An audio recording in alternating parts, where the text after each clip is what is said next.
Hello! Good evening, everybody. Hello, hello, hello. And welcome to Open Collab with us. Collab. Yes, with us, Charlie. And Jake. And we're Charlie and Jake. And every month we run we run a this. And this is...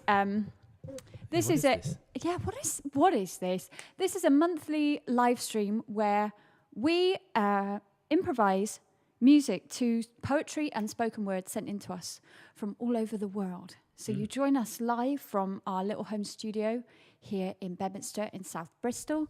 And we're so excited to see that in the chat already, we've got viewers and collaborators from Canada and Mexico, as well as lots of people from Bristol and Manchester and all over the UK. Yeah. So you're very welcome if this is your first time here. Welcome. Make yourself comfortable. Make yourself comfortable, exactly. There is a chat window on this side. And, you know, we're musicians who really, really, really miss gigging and really miss interacting with people on stage and missing hearing applause. Yeah. So what we'd really encourage you to do is to really, you know, make use of that chat window. We'd love a clap emoji or a, you know, this is going great so far. That really spurs us on. But also, so much of Open Collab is about the community around it and all of the contributors and collaborators tonight. So please do reach out to one another and chat to one another. That's what this is kind of all about. So this month we are celebrating International Women's Day, which is super exciting. We've had an overwhelming response to our call out for submissions this month. And thank you to everybody who submitted poetry to us. And especially thank you to those that submitted but maybe didn't get in this time. Thank you for joining us tonight. And please do keep submitting because, we would love to feature your work in the future. Yeah. So, unfortunately, the evening is only so long, so we have to keep it to a reasonable length. But there will be another one, so... Yeah, absolutely. So this show is on the third Saturday of every month. So please keep them coming. We're going to play some music for about an hour tonight and then take a little quick 10-minute break and then do another hour of stuff. And it's going to be really, really magic. So we're celebrating International Women's Day tonight through poetry, song, dance, and most importantly, collaboration.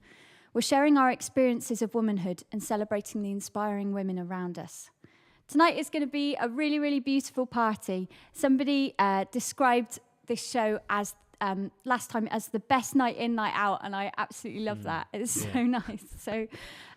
So yes, there's going to be lots of dancing and smiles and laughter, but there will also be some moments of sadness and some conversations and poems around topics such as sexual harassment and sexual assault. Before these poems, we'll make sure to give you a heads up. So if you don't feel like being present for those particular topics today, that might be your cue to go and put the kettle on and make a cup of tea. There's also a couple of moments of strong language tonight scattered through the evening, but not the top two, not like championship, Premier League swears, just like little ones. So we'll make sure to do a content warning for those as well. Yes. There's, as we said, we had a huge number of submissions this month, and also we have been planning in the behind the scenes in the background a few special collaborations. Some of them since sort of like mid-January we've been working on these, and we're going to be we're so excited to share them with you tonight. So just a few of the highlights. We are going to be joined by the GoGets, by Ratna from Mexico, who I just saw in the chat as well. So hi, Ratna. Hi, Ratna. And Tara with her piece She Wolves, and lots of different collaborators that have sort of got involved in that with some dance as well, including some fire hoop from Jade Morris, and then also another project called Born in Lockdown from Mothership Writers, who I think is also in the chat. So hello, welcome. And that involved a lot of different mothers, and we'll hear a lot more about that later on. And I think by our tally, we've got about 30 different people that we're collaborating with in various different ways through poetry and dance and spoken word and writing and everything else. And it's... Actually, I think it's way more. Is it not way more? Because of... No, let's say it's 30. 30. I think that's It's including the extras. That's our most ever, by the way, which is super exciting. Yeah. And so tonight, as well as celebrating International Women's Day, we're also raising money for Womankind. Womankind is Bristol Women's Therapy Centre, and we're delighted as well that I think Rosie from Womankind Bristol is joining us in the chat. So say, yes, there Hi, she Rosie. is. Hi, welcome. So I'll tell you a little bit about Womankind, but we'll also hear from them. Womankind offers a range of services for women in Bristol, including counselling, befriending, therapy, and a telephone helpline. The centre is run by women for women, and they say that our hope and belief is that because of our help, women will experience a better quality of life, participate more fully in society, enjoy more fulfilling relationships, and be better able to care for themselves and, where appropriate, their families. We're aiming to raise £300 for Womankind Bristol tonight.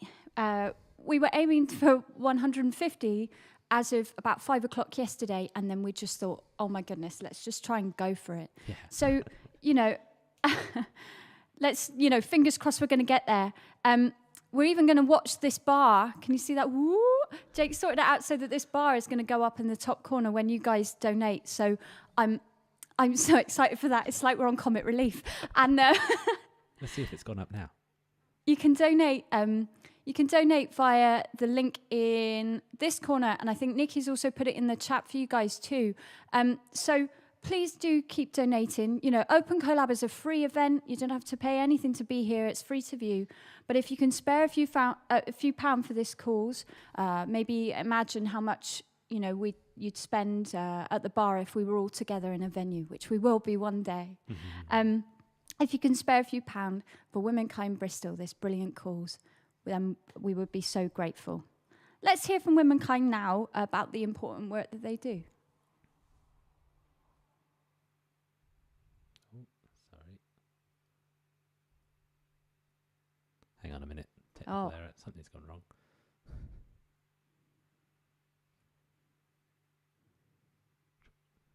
Okay, here we go. This is a message from Womankind. We are a mental health charity run by women for women in Bristol and the surrounding area. We offer confidential and culturally sensitive counselling, group therapy, befriending, and a helpline which you can get in touch with by phone or web chat online. We want you to know that if you're struggling, help is available. Get in touch with our helpline by phone or web chat, and we will listen and support you without judgment. We can help you think things through, and if needed, we can give you information about other services that may be of help. No problem is too big or too small.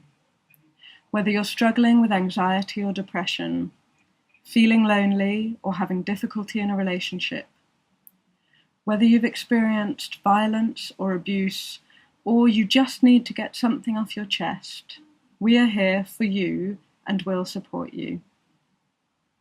Call us on 0117 916 6461, or for the web chat, visit our website, womankindbristol.org.uk. We're here to listen, so please don't suffer in silence. Brilliant. Thank you for that. So if you would like to donate to Womankind, and when we were choosing a charity we knew that we wanted to do this as a charity event, and you'll know if you've been to Open Collab before that normally we ask for a coffee for us guys to run the event, but we really wanted this International Women's Day show to be for charity, and we wanted to pick somebody, a charity that was local and that meant a lot to us. And I think, it's been a tough old year for everybody's mental health, and if there's a service that can provide for women in Bristol, then let's support them, yes please. So you can donate via the link I'm so rubbish at knowing where things are, in that corner there, localgiving.org/open-collab, and that link is also in the chat, so you can click straight through. Every time you donate, it's going to make that little red line go up, which is super exciting. Let's see if we can raise £300 tonight. That would be so good, wouldn't it? So, let's celebrate. Let's have fun.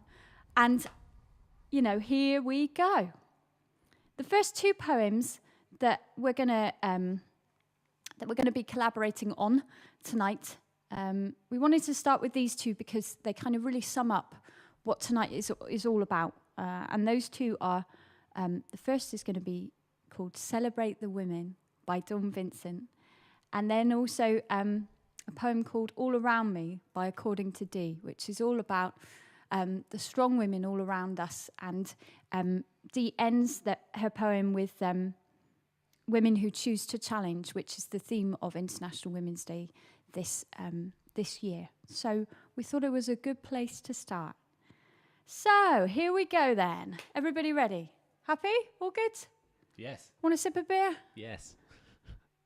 Cheers, everybody. Cheers. Cheers.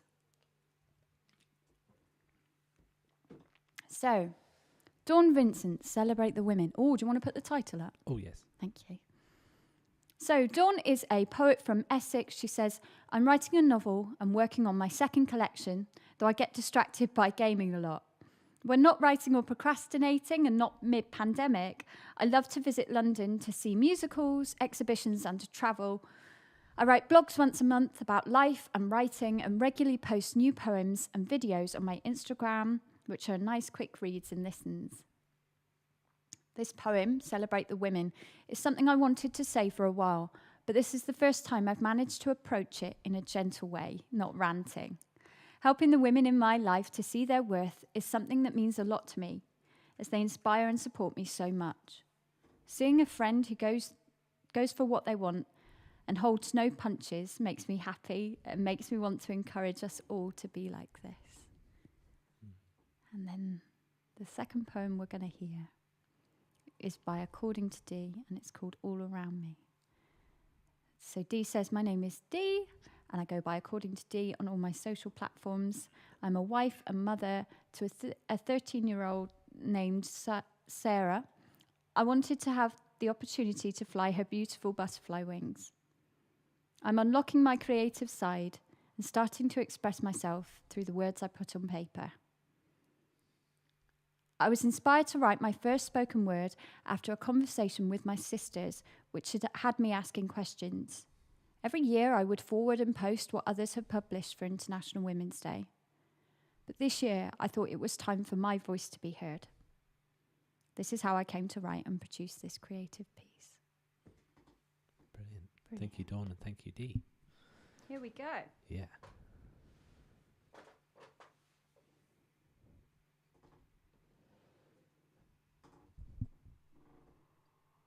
Ooh,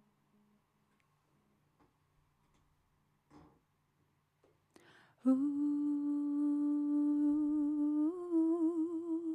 ooh, ooh, ooh,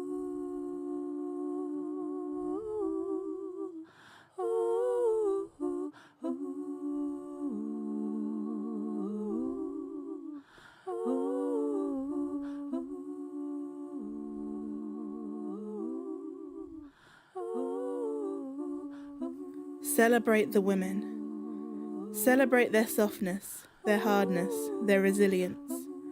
Marvel at the juggling skills of her brain working on 1,000 things at once.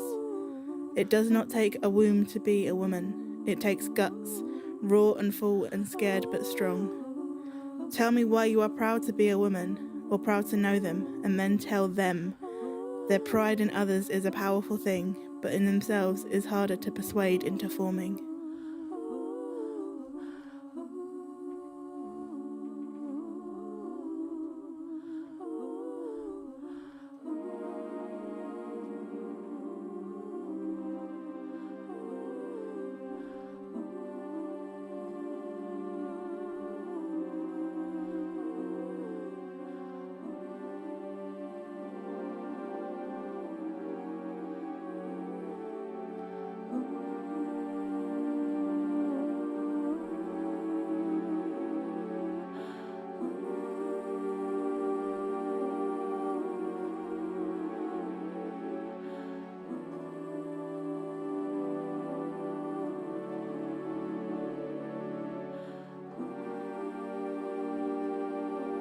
Drip.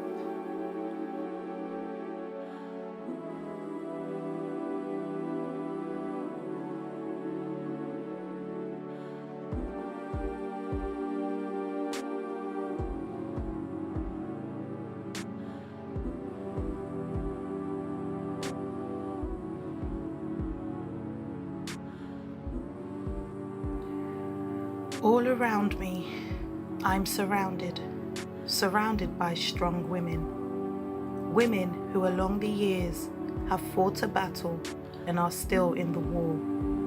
Why is everything that much harder? Why are we still discriminated? Why do we suffer justice and dignity? All around me, I'm surrounded by strong women. Women who have the skills, the experience, and are doing great in their roles. Yet, we see a less experienced man placed above us. Why is that, I ask? Why less women into leadership? Do you think it's a man's world? All around me, I'm surrounded by strong women. Career women working hard, building themselves up to progress at their jobs, to find out that he works the same role but earns more. Doing the same job, yet he earns more. Why is that, I ask? Why a difference in pay? What about equality? All around me, I'm surrounded by strong women. Women who, despite the struggle, are driven and persevere, mothering children and looking after the home. Yet we strive to excel. to be at the top of our game. I ask, whose world is it? All around me, I'm surrounded by strong women, women who choose to challenge. Celebrate the women, celebrate the softness, their hardness, their resilience. Celebrate the women, celebrate their softness, their hardness, their resilience. It doesn't take a woman to be a woman, it takes guts. All around me I see strong women who choose to challenge. All around me I see strong women who choose to challenge. Celebrate their softness, their hardness, their resilience. All around me I see women who choose to challenge, challenge, challenge, challenge. Celebrate the women. Celebrate the women. All around me, I'm surrounded by strong women. Celebrate the women.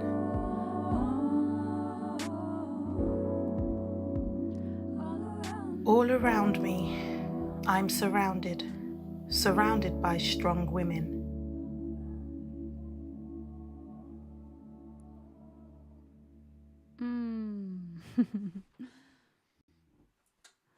Nice one. Beautiful. Thank you so much to Dawn and Dee for sharing those lovely pieces with us. How cool was that? So nice. And it's always so lovely to put two kind of people that, you know, probably have never met and put them in the same kind of musical world. And so we're all collaborating together. We thought that was was going to be a really nice way to open the show. So I hope you're all having fun. This is beautiful, isn't it? I'm having a lovely time. I hope you've all got tissues ready too. I know I do. How's that bar going? I can't see. I'll refresh it. Oh, yeah, refresh it, Jay. Oh, yeah. Oh.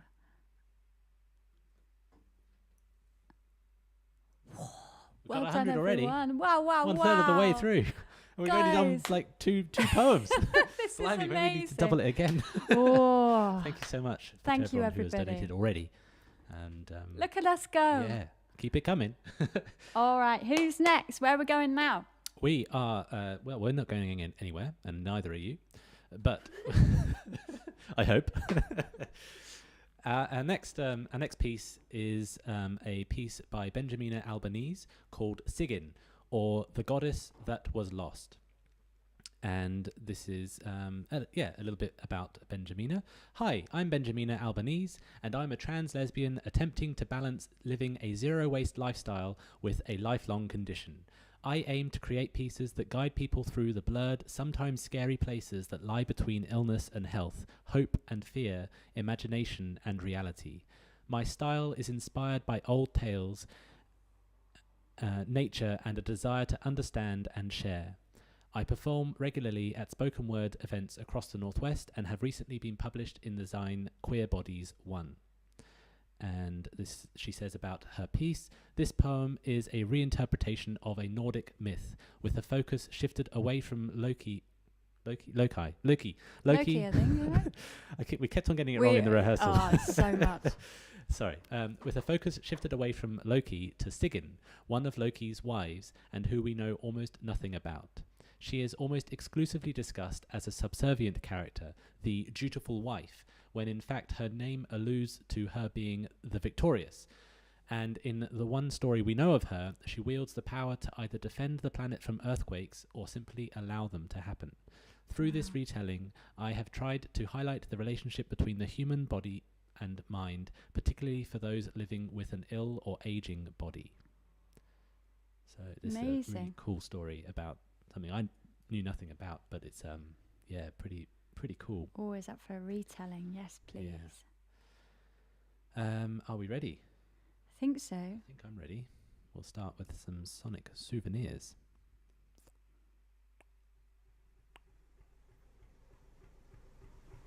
Where are we? One is an engine of a barge, I think. I think it was the floating cinema. A barge? Yeah. Oh, nice. Many years ago.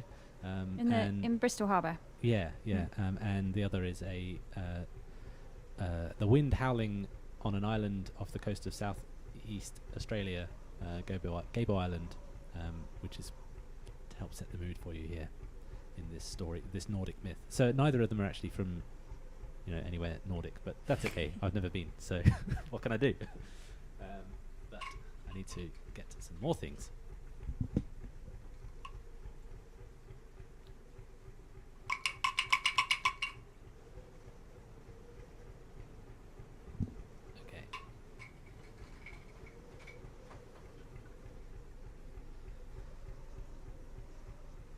Right. I don't need that yet, though. But this is what it sounds like. Nice. All right. Okay. What are you going to do? Go and play bass? Yes, I'll go play bass. Yeah. Yeah, go away. Okay.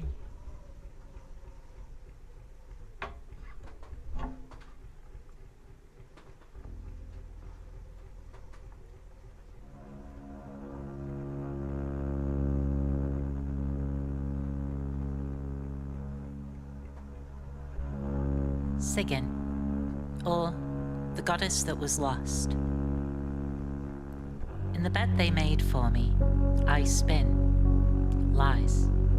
Under the surface, things shift and react, things that unsettle and disturb me, things I cannot control. Eyes tight, inside, I see them, the trickster, Loki, to whom I am bound, on the bed their family made, by entrails wrought from the spilling of my blood, by 3 sharded rocks chiselled from my bones, on the island called home. Above hangs the snake, set there to drip, burning venom, drip into their face, drip, until they break. Free. For it is destined. One day they will sail, terror spreading, chaos yapping at their heels, piloting the dusk, steering the unbound. Until then, they are kept in pain, they are kept distracted, they are kept under control. Protect me from the suffering they bring, protect them from further action. The victorious, Sigyn, tireless, delivering shelter from the destruction called fate, she wields the shell. No mightier sword nor hammer. They misunderstand the woman sitting beside them, whom once they called wife, sees only their own weakness. Supple tongue, swollen and festering, their wealth of words spent repays her effort with cheap curses. How dull they seem to her, whose hands can shake the earth's foundations. Her cup brims. She turns, the hardest part of her life. Drip. Not because of their mucus-drenched rage. Drip. Nor do agony's echoes overwhelm her. Drip. But for the consequences of each loose drip. As broken God contracts. Empty vessel, no longer theirs to fill. Drip, inflamed, drip, ulcerating, drip, struggling madly at their bonds, drip, writhing in the dark, drip, and the world of humanity is shook.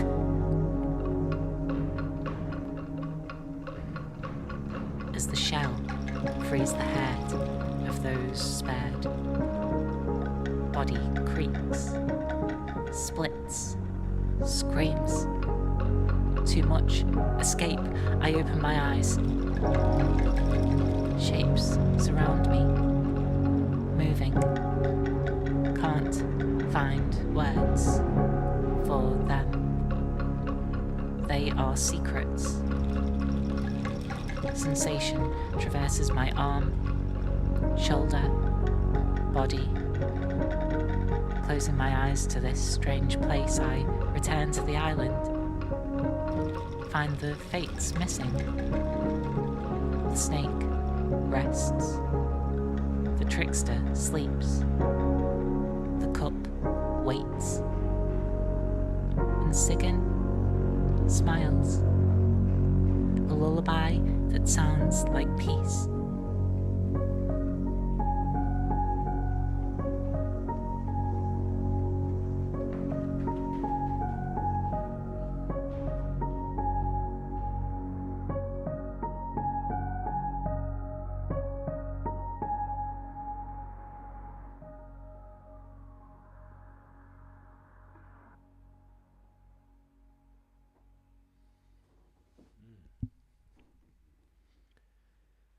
What a cool story.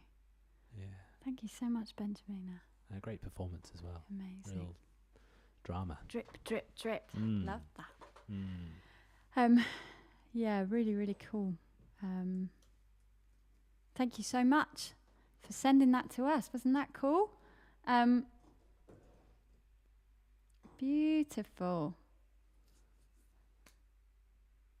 I didn't know anything about that story. It's lovely to hear that. Awesome. So, where are we going now? We are going to Australia. Oh, hey, Whoa. I was just there. I with know. with the recording. Going back there for real this time. Yeah. So, this next poem is by Kirsten Jane, and it's called Real Women Have Curves. And it's Kirsten Jane is a writer and a dreamer from Perth, Western Australia.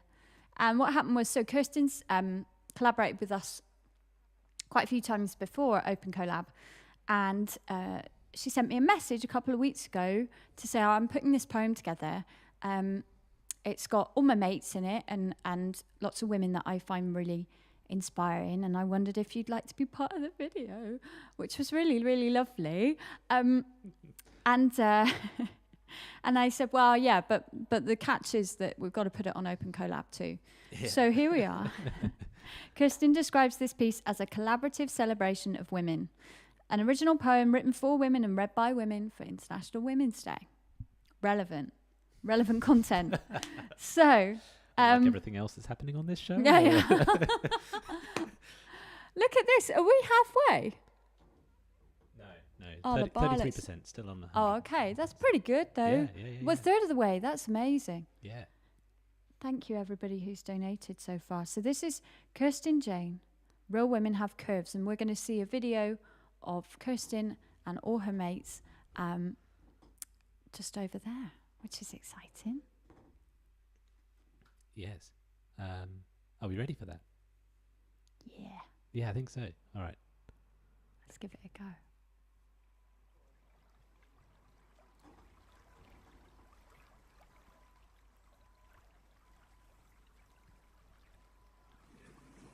Real women have curves, tight phrase that only celebrates the flesh. Women aren't authenticated by their undulations. Real women are defined by their ability to work the curves around them. How they catch you from spiralling, curl you up instead. Loop your back to make sure you can't roll away. As they attempt to turn around the tornado in your heart. Inspect the half moons under your eyes and remind you that staying up all night in search of a new day is as pointless as trying to bend back time with your mind. The waves they summon with compassionate tides pull you back to shore. Life rings thrown from. Those on the sand won't let you drown, want you to understand. You are valued, you are heard, you are seen, and you are loved. You are safe, you are needed, you are appreciated. You are enough. You are valued, you are heard, you are seen, you are loved, you are safe, you are needed, you are appreciated, you are valued, you are heard, you are seen, you are needed, you are appreciated.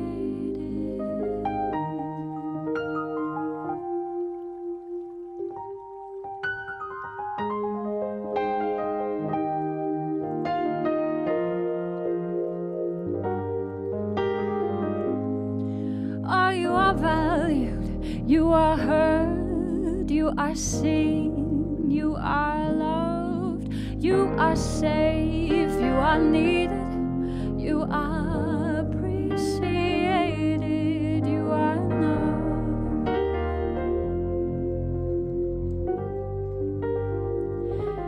You are enough. Oh, no, you are enough.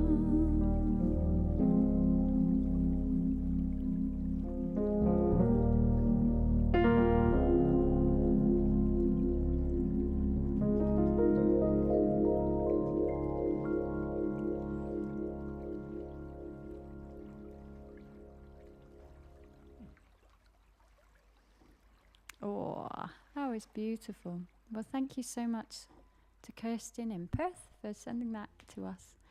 And thank you so much to all of her friends who contributed to that really, really lovely poem. You are valued, you are heard, you are seen, you are loved, you are safe, you are needed, you are appreciated, you are enough. Isn't that beautiful? Yes, please. Thank you, Kirsten. Hey, Charlie. Hi. Hey, Charlie. Hello. That's a great T-shirt you got on. Thanks so much, Jake. Do you like it? Look at it. I really do. Yeah, I bet everybody else does too. Look, it says, wait, which way? It says woman up. Look at that. It's not like, oh, man up. It's like woman up, you know? Yeah. It's nice, where did you get it? Where did tell me I all get about it. Wow, great question, Jake. Where did I get my lovely T-shirt from? I'll tell you, it's from a company called She Shirts. And She Shirts are from Bristol. They were set up by Sally and Kynie, and we have a message from them telling us all about their amazing work. Designing and making and selling these beautiful T-shirts.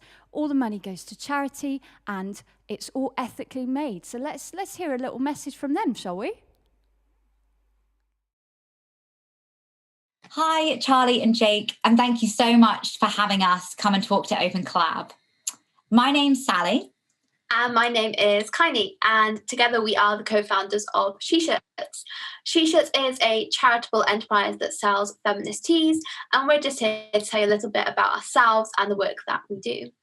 So we started She Shirts 3 years ago now, back in 2018, when we were both students at the University of Bristol. And around that time, feminist slogan tees were becoming super popular as big brands sought to capitalise on the increasing popularity of feminism. Sally and I had really conflicting feelings about this. Whilst we absolutely loved that feminism was becoming so accessible and really loved the idea of wearing a feminist tee, we just really couldn't get behind the repackaging of feminism by big brands solely for the purpose of making profits for those who were already rich. Plus, the way in which these teas were being produced wasn't exactly feminist. They were often highly unethical, with women and children exploited in the production process, as well as being unsustainable and bad for our planet. We wanted to offer an alternative product, and that's how She Shirts was born. So at She Shirts, all of our teas are ethically and sustainably made. It's really important to us that a feminist brand hits both of those boxes. Our teas are even made to order, so we really do minimise waste as much as we possibly can. On top of that, we are entirely not for profit, so we run She Shirts on an entirely voluntary basis. Every single person involved in She Shirts, including ourselves, and that's from photographers to models, even our graphic designers, are all volunteers. And all profits go directly to 4 charities that we support. So we support Women's Aid, who support survivors of domestic violence, Bloody Good Period, who provide sanitary products to asylum seekers and vulnerable people, Smart Works, who help women get back into the workplace, and London Black Women's Project, who support Black and BME women. So we thought it'd be fun to show you a little bit about a little bit more about ourselves through our tees. So all of our t-shirts are designed by up-and-coming feminist artists, and we even designed some of the t-shirts ourselves. I say we, I mean Kiney. So some of our favorites include Women Up. And then another favourite of mine is All Bodies Are Beautiful. This is a tee that I actually hand drew, and it's just about kind of women being able to be themselves in their bodies without feeling the need to censor them, to make them smaller, to make them less hairy, etc. Then we've got Time of the Month, which is about breaking down the stigma around periods and sanitary products and period poverty in particular. And what's great about Time of the Month is that it was designed by Daisy Wakefield, who's an upcoming feminist artist. And then finally, we also have Take Up Space. This is from our latest collection. And I think it says what it is on the tin, really. It's all about women being able to take up that space, be at the forefront of change, and a bit of a joke on manspreading as well. So those are just a selection of our favourite teas. We'd like to thank you again for having us. If you would like to check us out, you can do on our website at sheshirts.tmail.com, or you can also check us out on Instagram. It's at sheshirtsuk. Thank you so much. And always feel free to get in touch. We'd love to hear from you, and we'd love to answer any of your questions. Thank you. Thank you so much to Sally and Kiney from She Shirts there. I really wanted to reach out to them and get them to tell you guys about what they're doing, because I think what they're doing is brilliant. And I really love their t-shirts. And if you want to go and get one, then you can find them at sheshirts.tmail.com, and the link is in the chat. Yay! Thank you. By our wonderful assistant. Yay! Thanks, Nikki. Yeah. We just wanted to take a bit of an opportunity to celebrate a female-led business doing really good stuff. So isn't that great? Brilliant. Thank you, guys. And it is a great t-shirt. It is. What should we do now? Should we do another collaboration? All right. So we now take you swiftly over to the United States. Okay. For a collaboration with Sunshine Lombre and her piece called Drip. And Sunshine is from Chicago in the United States, and this is her bio. Sunshine Lombre is a freelance dancer and poet who specializes in expressing sensuality and emotional authenticity through her words and movements. Sunshine performs poetry and choreography throughout the Midwest area, while also curating seasonal artist showcases based around Black heritage.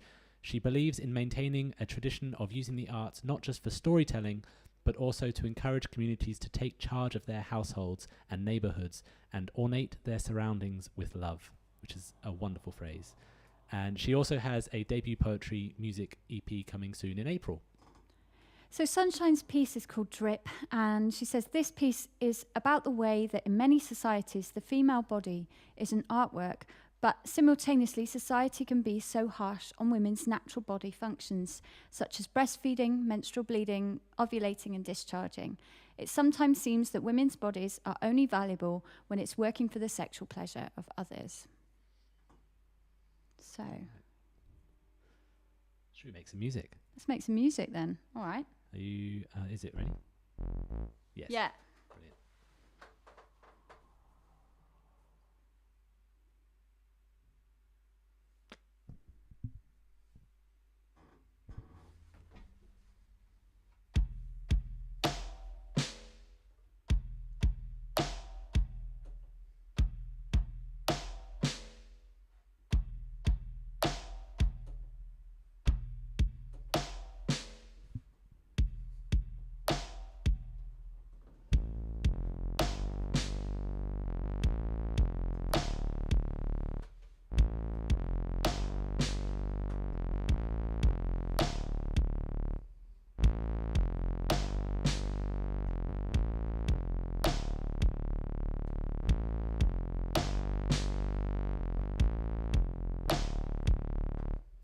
Drip, drip. New month, new season, same period. I'm pouring sangria smooth and lazy like a lounging Nosferatu. moving blood like a vampire. My cycle moves with the new moon. Are you scared yet? My womb is magical, pleasurable, and mystical until it's working for itself and not for you. Drip, drip, oozing the internal linens that were gently preparing to wrap and strap my lineage's future. Drip, drip. Pieces of myself and all the matriarchs before me that have nurtured seeds planted 9 months strong. And breasts, boobs, and bosoms are beheld as beautiful blessings. They're warm, comforting, and arousing until they're serving their true purpose. But why are our bodies disgusting when it's visibly functioning? You must only want us stiff, cold, and dry, clearly. It's a kind of necrophilia, if you ask me. Breastfeeding is somehow shameful, but posing in a teeny-weeny bikini is very frameable. Is it still unsightly for women to work, or is it only disturbing when their bodies are working? You seem to only want us stiff and dry, but don't you know we're better when we're flowing? Everything's better when we're flowing. Drip. Our bodies are at least 60% water, but you want us squeezed and drained dry so you can better handle us weak. But don't you know that all the crops will wither up, and the streets will be left starving and filled with rage when we're not flowing? Imagine Oshun gone, no more rain. Imagine the moon gone. Imagine the oceans gone. Imagine breast milk gone. Imagine the womb gone. Drip, drip. Drip, drip. Drip, drip. Are you scared yet? Drip, drip, drip. Drip, drip, drip. Are you scared yet? Same period. New month, new season, same period. Drip, drip, drip, drip, drip, drip, drip, drip. My womb is magical, pleasurable, and mystical until it's working for itself and not for you. Drip, drip. New month, new season, same period. Drip, drip, new season, drip, drip, drip, same period. Drip, drip, drip. Moving blood like a vampire. Drip, drip. Are you scared yet? Drip, drip, drip. Are you scared yet? Drip, drip, drip. Moving blood like a vampire. New month, new season, same period. My cycle moves with the new moon. My cycle moves with the new moon. My cycle moves with the new moon. Drip, drip, drip. Drip, drip, drip, drip, drip, drip, drip, drip, drip, drip, drip, drip, drip, drip, drip, drip, drip, drip. New month, new season, same period. New month, new season, same period. New month, new season, same period. Are you scared yet? Drip, drip, drip. Drip, drip, drip. Are you scared yet? Drip, drip, drip. My womb is magical, pleasurable, and mystical until it's working for itself and not for you.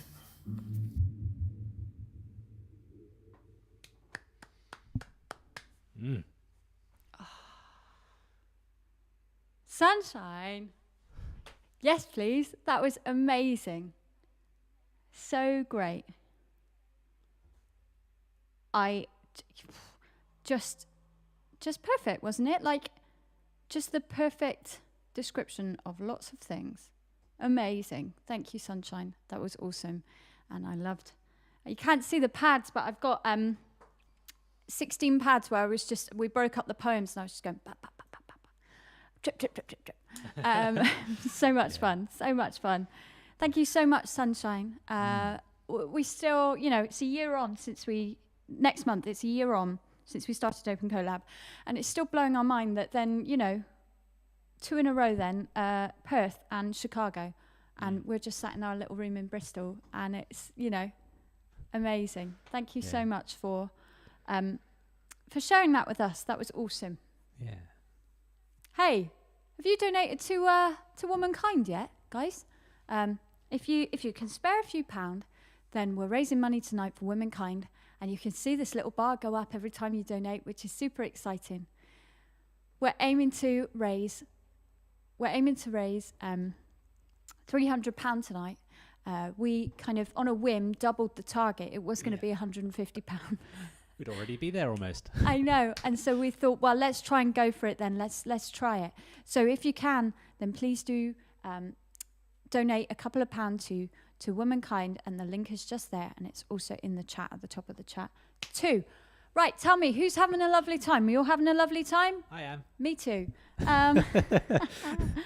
it's great doing audience interaction when we can't hear you for 15 seconds, 10 seconds until you come into the chat. It works really. It's fluid, seamless. I love it. Okay, here we go. We're going to do 2 poems in one sonic universe again. Yes. Like we love to do. Yes. We do. And these 2 poems are from Mary Olive and from Elizabeth Gibson. Do you want to put up the old... Sorry. By the way, I handwrite all of the titles you can see down here. There they are. Yeah, lovely. Look at them. So excited for these 2. So let's hear about Mary first. So, should we? No, we shouldn't. Sorry, so sorry. Let's hear about Elizabeth first. So Elizabeth is from Manchester, a poet and a linguist who loves food, music and nature. Her work explores city life, geese, folklore, mental health, body image and queerness. She won a Northern Writers Award in 2017 and has been chosen to represent Manchester City of Literature in Estonia with her poem Arrival featuring on the buses there. That's pretty cool. That's really cool. Wow.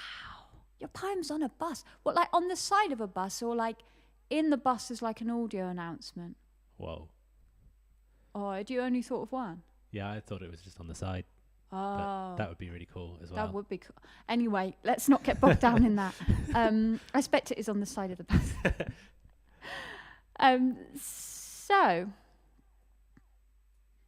How are we doing this? Because we've got a little audio introduction to the poems. Do we want to introduce Mary first, and then I'll do the introduction to the poem from Elizabeth, and then we'll go into it? Yeah, let's do how that. I'll do it. Right, okay, cool. So that's Elizabeth, and then this is Mary. So Mary's poem, A Love Note to Queer Women. Mary says, "My name is Mary Olive, and I'm a writer from Liverpool. I write a lot of music, journalism and poetry, as well as personal and opinion pieces. I am a lover of food, music, nature and people. I believe in the power of connection and the healing powers of the natural world. I'm passionate about mental wellness, collaborative art and self-love." Well, you're in the right place, Mary. Amazing. Yeah. Okay, so this is A World for 2 Poems. You Are Warm by Elizabeth Gibson and A Love Note to Queer Women by Mary Olive.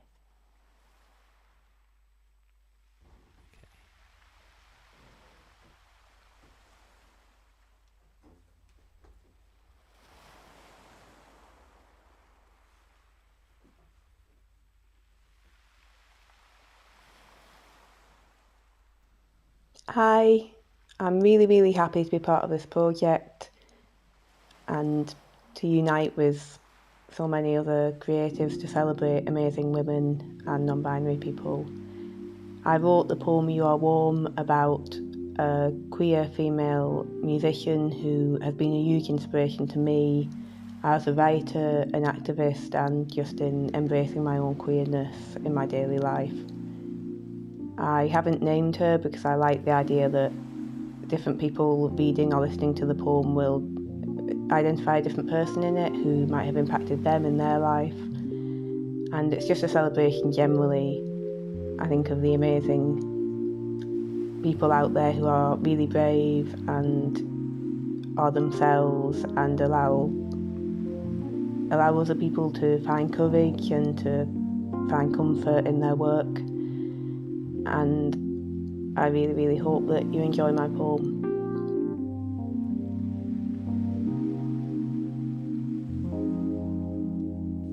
You are warm. You are warm and you are kind and you are like me. And understanding that fact is heart-lighting, gut-filling, origami stars and roses unfolding in my every space. my centre now of glowing quartz. You love women, always have. It's so simple. You with your soft hair and mighty cheekbones and crinkling eyes. You who, if you wanted to, could probably hide, but are unafraid. You step up to the mic, dance that guitar and voice into a whirl, a wail, a war cry, a waltz of mercy and life. You look out at this big world and see fear look back. You could slip away, live in pine forests and watch rivers running, feel peace pool in your chest. Instead, you breathe in the fire, turn it every colour of hope, and then out rushes a rhythm of tiny feathers and petals, discarded shells with sunburst stripes, slivers of snow. Shaking your mane, you roar. You stare ahead, shine out heartfelt, desperate promises from those crinkled eyes, in which I almost see myself. You were the first person I thought might get me, even a tiny bit. What I could be and what I could do, if I were only ever brave enough.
Open Collab. This is Mary Olive, just to introduce my poem, A Love Note to Queer Women. Thank you so much for including me in your Open Collab for this month. It's really exciting to be part of it. My poem is written about my feelings for when I wasn't open with my own queerness and how I would admire all these queer women who are just really free and open, and I would want to be a part of that, but I wasn't a part of that, kind of still suppressing a lot of my own feelings, and especially when I was in school and I would get crushes on other girls and stuff, but I wouldn't feel comfortable with it, and it was quite strange, I suppose. Didn't really understand what I was feeling. So I wrote this a few months back as a kind of a little nod to my former self, I suppose, and how I used to feel. I still do really celebrate other queer women and queer people in general, except now I feel like I can do it much more openly and comfortably. Yeah, it's not something that I want to suppress anymore, so I guess it's just nice to be able to write a piece like this and just celebrate all kinds of love and all the different people that inspire me. I hope that makes sense, and again, thank you so much for having me. I hope you enjoy the poem. Can't wait to hear what you're gonna make for it. Take care.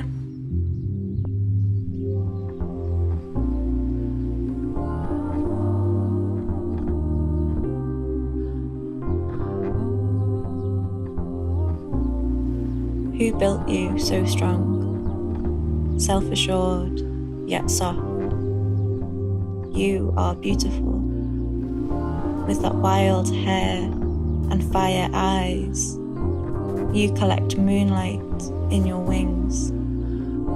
Feasting on magic at midnight, your lullaby sounds like drums. Barefoot and freckled, your laughter may move mountains. I watch from a distance how you move, dancing in the wind. I dream of joining you one day with a braver heart and thicker skin, to dance in your melody and taste the tang of your salt.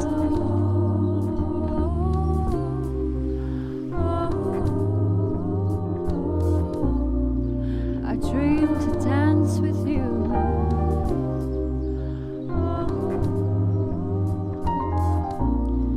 I dream to dance with you.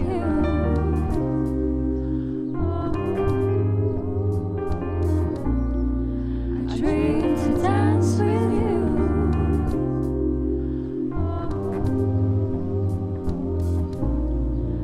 Dream to dance with you.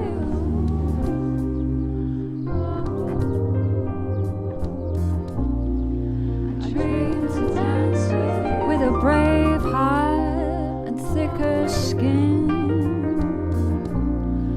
I dream to dance with you.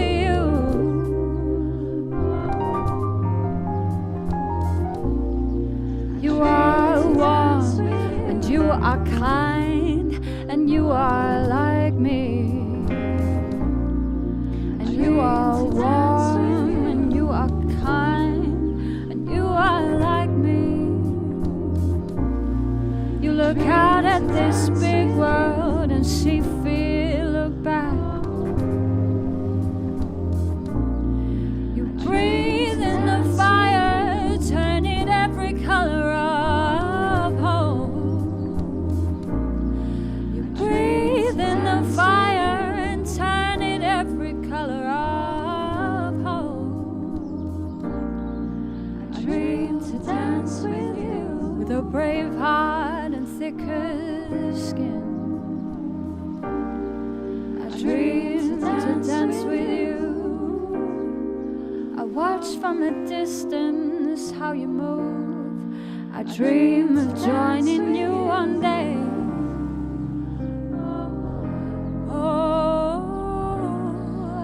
Dream to dance with you. Oh, I dream to dance with you.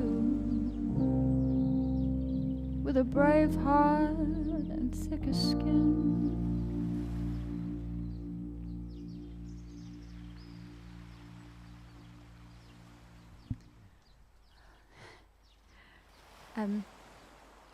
Thank you so much, Elizabeth and Mary, for sharing those two poems.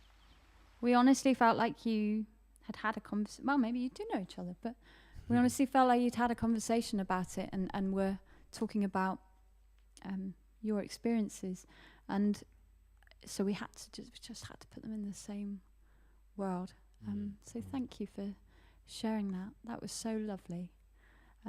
Really, really beautiful. And I'm really touched to include those poems in tonight's event. Aren't we all having the lovely fun? Whew, how are we doing?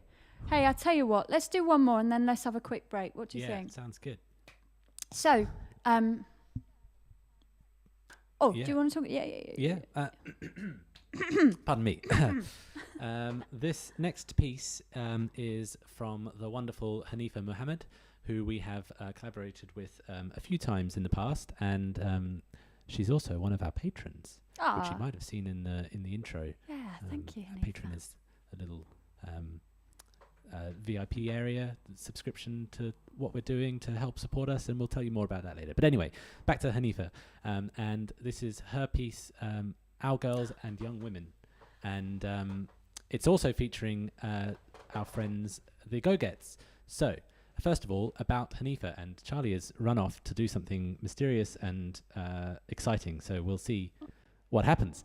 So Haneefah has over 20 years experience as a social worker, mainly with people experiencing complex mental health issues. She is also a soul empowerment coach and performance poet. Haneefah hopes her poetry will inspire other people to transform their beliefs, thoughts and actions into more inner connection, freedom and happiness for themselves and others. And tonight, Haneefah will be joined by the Bristol-based go-go dance group, the GoGets. And Charlie got in touch with Sophie because they used to work together, and was delighted that the group said yes to bringing their infectious, joyful dance to Open Collab. And this is something really a little bit different for these guys, so we're so grateful that they took a risk and did something out of their comfort zone to create this piece for us. And Charlie has changed T-shirts to another great T-shirt of the GoGets. It's arrived today. Yeah, just in time. Thank you so much, guys. And if you buy one of their T-shirts, they're supporting Womankind as well. So any more T-shirts? Anybody need any more T-shirts? Brilliant. Okay, so and they've also got a little intro from the GoGets for us. So we'll just listen to that now. Hello, we're the GoGets. We're a Bristol-based 1960s go-go dance group, and we are really excited to be collaborating today on this project for International Women's Day. We hope you enjoy it. So you'll see the dance clip in a second, and I did see that earlier today when they were sharing it, they said something that I really wanted to share with you guys. So this poem, Our Girls and Young Women, really inspired the GoGets, and they said, the ivy around our ankles is a nod to GoGet Tanya's little girl, Ivy Raven. At 2 years old, she is the future of our girls and young women, and we want to protect and empower. That's awesome. Okay, are we ready? Yeah, let's do this. So if everything goes right, you'll see the GoGets and Haneefah on the screen, and you'll hear us, and then you'll see us afterwards. So let's see what happens, shall we? Okay.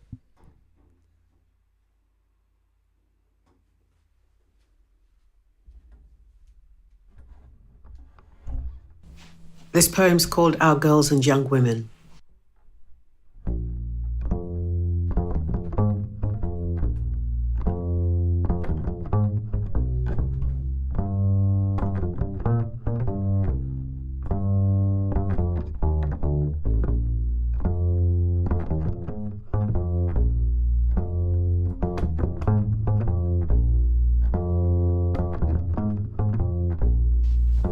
Our girls of today are the bright and fearless young women of tomorrow. So as adults, let us be the examples that they want to follow. Because there's so much going on out there to grab their attention. They've got dating, dieting, music, media, makeup, friends, phones and fashion. But our girls and young women also worry about the world that we're creating. They see big bosses in big cars and big buildings. They see their big reports and they hear their big debating. But all around, they see period poverty, collapsing economies, fears of sexual assault. And they see people, yes, human beings are still being treated like objects to be sold and bought. Sure, it's great when we get together throughout the world to remember and to celebrate the awesome innovations and massive contributions that we as women still continue to make. Every day we improve humanity in the fields of education, the arts, health, climate change, and politics. And there's the Me Too movement that exposed those in high places and their wickedness. But our girls and young women have the right to be in a world where their safety is a priority, where they're loved, nurtured, and encouraged to express themselves, their beauty, and their creativity. We want them to be proud and clever, knowing what life and the world is all about. To feel confident in their identity, their culture, and their right to stand up and to speak out.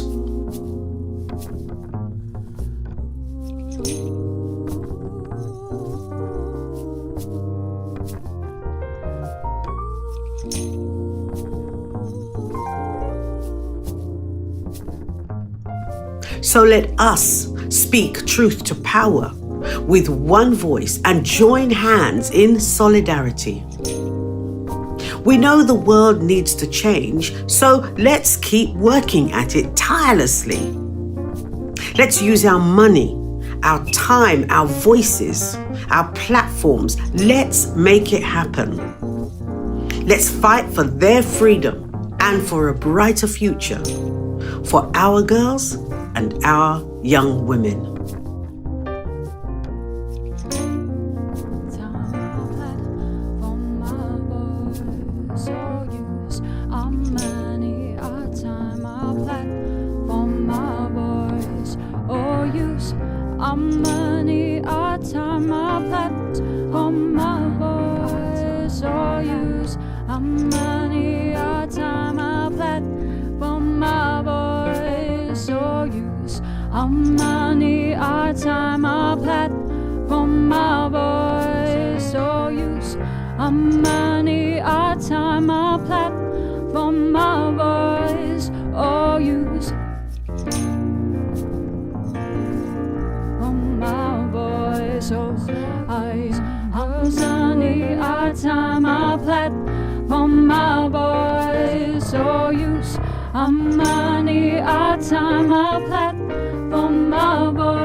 Wow.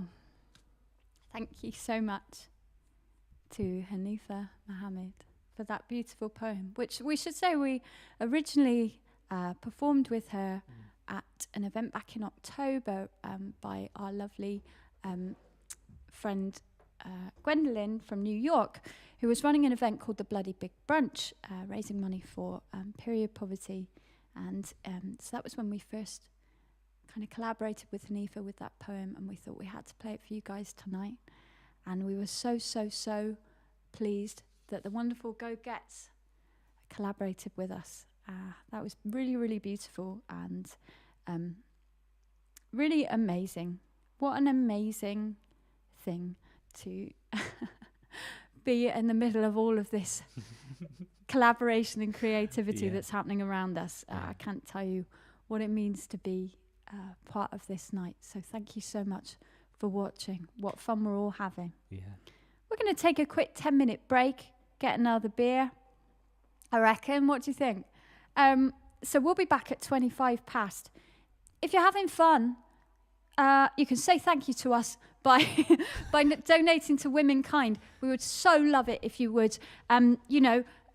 Mental health is, so it's such a difficult time for mental health right now, and for a charity like Womankind to provide, what is, really expensive therapy is really expensive, right? And to provide that for free as a resource for anybody to call up, any woman in Bristol, I just think that's magic, especially right now. So if you can spare a couple of £2 for this really, really important cause, we would say thank you so much. So thank you so much. What number? What are we on? I can't see. We're now on 159, I think. Wow. You guys are amazing. It's quite small, but 52% or so it says. Wow. So we will see you in 10 minutes. And if you want to help us out as Open Collab, why not subscribe to our YouTube channel? Yes. We're on about 220. I'd love to get up to 250 tonight. We do this every month. We do music and poetry every month. We're a duo. We've got loads of music to share with you guys, and it's the best possible way to keep up with what we're doing, and it helps us out loads with all the algorithms and things like that. So the algorithms. So I'll see you in 10 minutes. Well done, everybody. Thank you. Goodbye. Bye-bye. Okay, bye-bye.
We are back. Hello, everybody. I hope we all had a good break. I did. I did. I had a lovely wee and a lovely beer. Yeah. That lovely That's sound. the noise. We're having such a lovely time. I don't know if that's coming across. It is such a joy to make music around all of your incredible poetry every month. Yeah. And we're just having a blast. One thing I forgot to tell you at the beginning was that if you want to hear more from all of the poets tonight, which by the way you should want to, right? All of the descriptions, all of the social media stuff, all of their stuff, their social media stuff. Online presence. All of their online presence for everybody that's performing tonight is all downstairs in the description to the video. I guess it makes it feel like a real venue, doesn't it? Yeah. This is the upstairs where the stage is and where you all are, in your sofas and your chairs and your kitchens and your living rooms, and downstairs is all the info. Yeah. The merch table, if you will. Oh, brilliant. Oh God, remember the.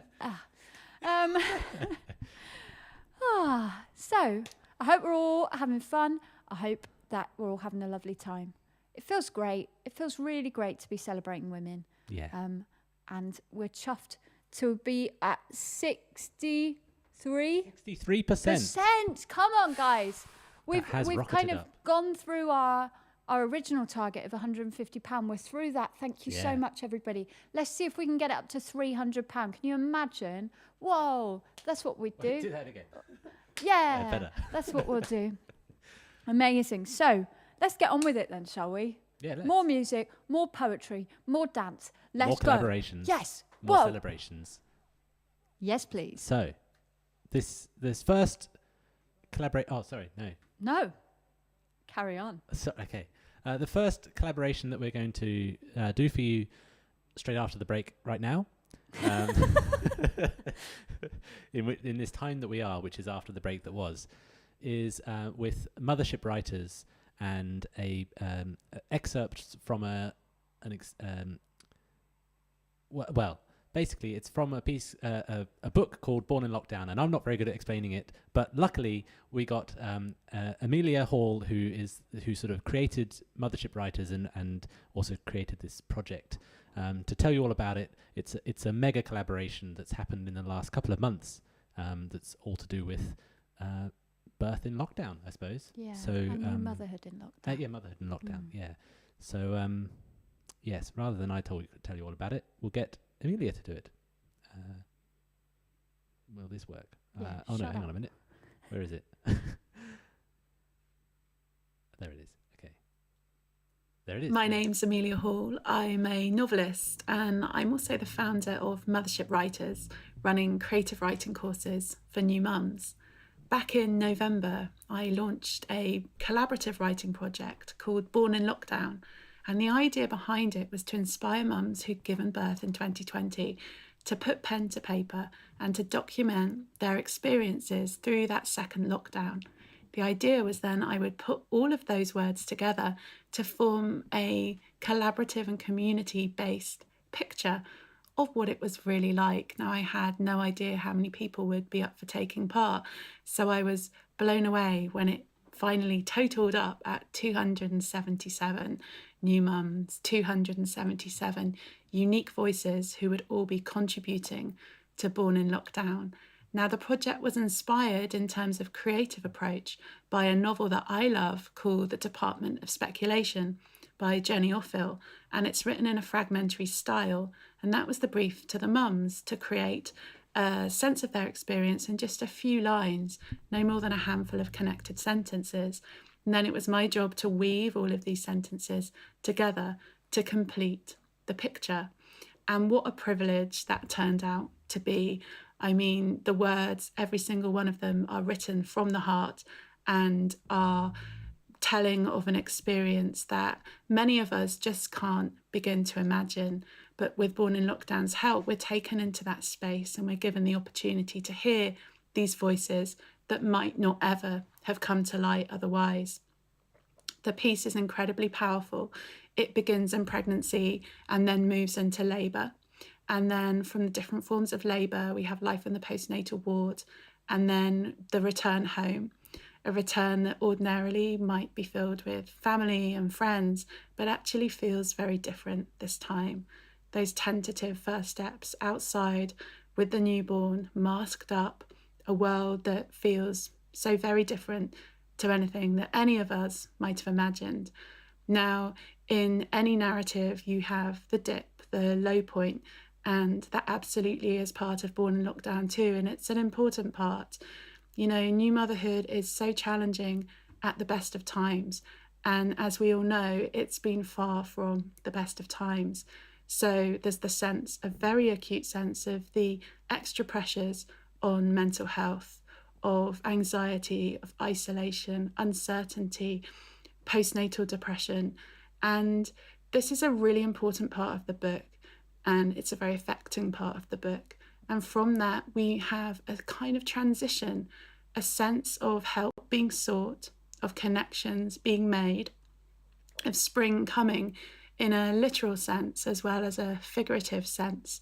And from there, we move to a conclusion that is incredibly uplifting. We read of silver linings, of gratitude, of wonder, and very much of hope. And that's what you'll be hearing now, the last 2 chapters of Born in Lockdown, read by some of the contributors whose words appear in these sections. I hope you enjoy it.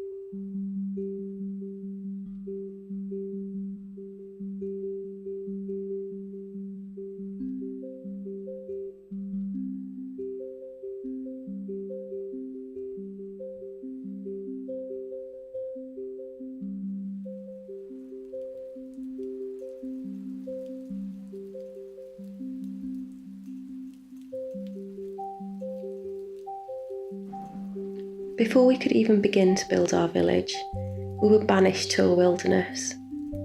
With no map, no guide, no stars in the sky to tell us where to go. We were suddenly a 3, bound tightly and fearfully together with love like a bedroll. The whole family was up before 8 a.m. In a world where everything was closed, all we could do was walk. No need for clean clothes, coats over pyjamas. The fog was beautiful. The wind in the trees sent the little one to sleep. All was bliss. Each day I see the world through new eyes. I see for her. There is beauty in the simplest things. The changing leaves, the dog in the park, the cat on the wall. She stands on the cusp of discovery, poised to uncover the wonders and terrors of this world. There is comfort in the fact you are still not registered yet, my 9-month-old little nomad. I know the day will come, but for now, you are only known to us. And if you are only known to us, then it's like the world can't touch you. Not being registered casts a circle of salt around you and says, I am not a part of this yet. I am divinely protected from this shit show. Wrapping my baby's first birthday presents and planning a freezing picnic, distanced, outdoors, again. We shouldn't be skulking in the shadows, we should be shouting from the rooftops. We did it, we made it. 2020 will be that year that we recall with an eye roll, a sigh. How did we get through it? We just did. We may not have had visitors, hugs and kind words, offers of coffee and reassurance that it will be okay. But we had you, our furious little bundle, with downy soft hair that smells like home. You sleep, curled on our chests, only needing us, and so we only need you. Some days we didn't even go outside. A lot of days we still don't go outside. We've been inside for so long, I can hardly remember what the old world felt like. Yet the rooms in this home are now filled with a tangible sweetness that didn't exist before. Maybe, just maybe, this scary pandemic has a soft side? Actually, I think it may have helped us become a family. The leaves of the silver birches outside our window have turned to gold. They're as brilliant as the sky on our last night together when I paced through the contractions in the hospital car park, your dad waiting for word that he could join us, and fireworks bloomed in the sky, lit, it seemed to me then, just for us. I want to stay in this moment. We can hear Daddy on the phone next door. We see the leaves falling and it looks a bit chilly. But we're cozy in bed. When I sing, you smile, and that's all that matters. I don't have to perform or meet anybody's expectations. It's just you and me. I've spent hours staring at your face, taking in all the tiny details, each flutter of your eyelids, every glimmer of a smile. Each fleeting expression gives me a glimpse of who you are and who you will be. I have languished in these moments I would have otherwise had to steal back from a busy day. The world fell to silence, but my world's never been so loud. The world stood still, but my world has never been so busy. The world was lonely, but my world's never been so full. My darling babe, born to keep me alive. With every new life, there is the loss of another, and that is painful. In a time where we are unable to say goodbye, we learn to appreciate what we have. The sleepless nights, the colic, the pain post-birth seems insignificant. In fact, we're lucky to have those things because it means we are living. We were the first ones out today, the first to see the blue sky break over the cathedral spires. The wind had died down, the rain had stopped. Our bellies were warm with peanut butter porridge. I'd nourished us well today, and I remembered your hat. On our daily walk, I tell my twins about the beautiful things around us, the crisp autumn leaves and the birds in the sky. I take a moment and look at the world through their eyes, and it helps me momentarily forget about the effects of the coronavirus. Sitting on our favourite bench in the park down the road, under the big tree with the thick leaves that give us shelter. You love watching that tree as the sunlight peeps through the dancing leaves. I love watching you.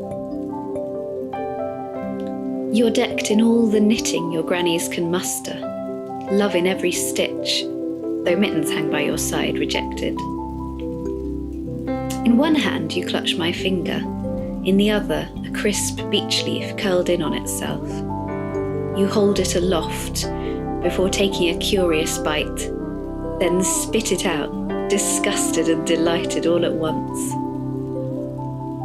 I was thinking about all the masked faces you've been seeing your entire young life,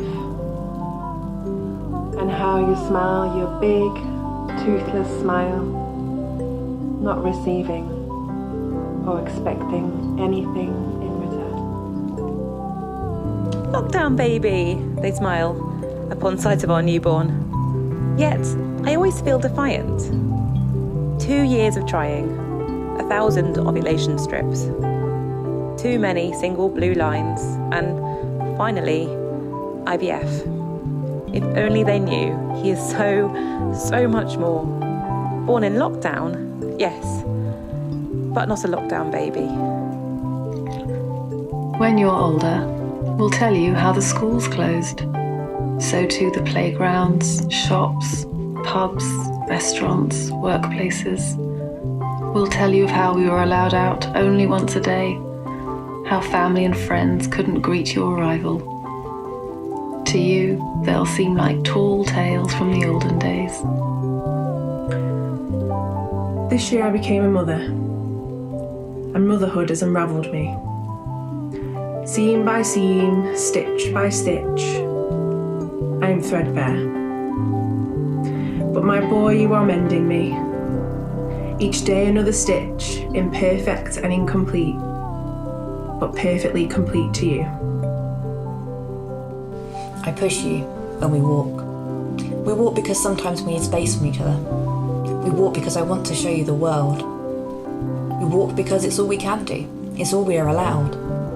Looking up, I see red kites soaring overhead. I cross my fingers.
Thank you so much. What an incredible project. Yes. An incredible collection of pure fragments and just, wow. Thank you so much to Amelia Hall and for the 15 contributors there of the 277 contributors to the Born in Lockdown project. You can have a look at the book, which is available to download for free as a PDF, but they do ask for a charity donation, and I believe that the link is in the chat, so do check that out because it's an amazing, amazing project. And you know, stories that I hadn't really thought about all that much, you know, all of 2020 and all the challenges it's had, but particularly on an already challenging time of new motherhood and new parenthood. So, and you know, Amelia starting this project and kind of giving people time to reflect on what must be such a all-consuming and busy time, to just have 5 minutes to write down these little, or you know, 30 seconds to do a post-it note of how they feel today. What a great thing for mental health as well and for mindfulness. So thank you so much to Amelia for sorting all of that out and getting 15 people to send videos to us.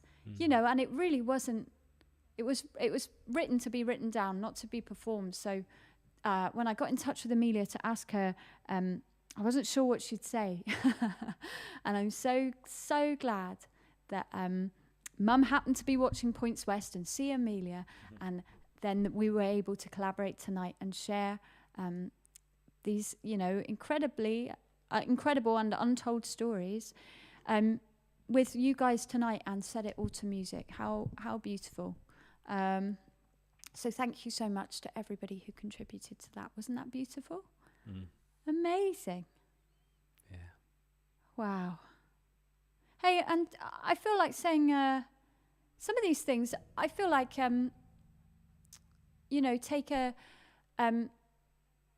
take a repeat listen, or what's it? Reward a repeat listen. And I know I would say that because because we are views are nice, but but I would say go back and go the algorithm, but go back to that and have another listen another time, because that was so beautiful, and some really lovely stories. So thank you everybody for sharing them. Yeah.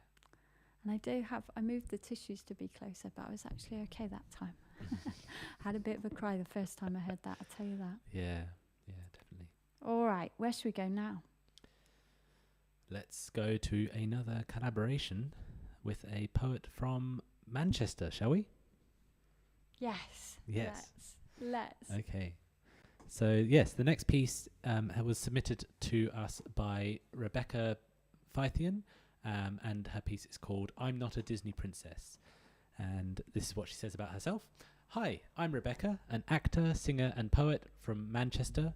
I am an acting graduate from the Liverpool Institute of Performing Arts. I was first exposed to spoken word at the Edinburgh Fringe Festival back in 2017, and I honestly believe it changed me for the better. It was absolutely nothing like studying poetry at school. I now turn to writing poetry as an escape, as a coping mechanism, as a way of connecting with other people in a way I didn't before.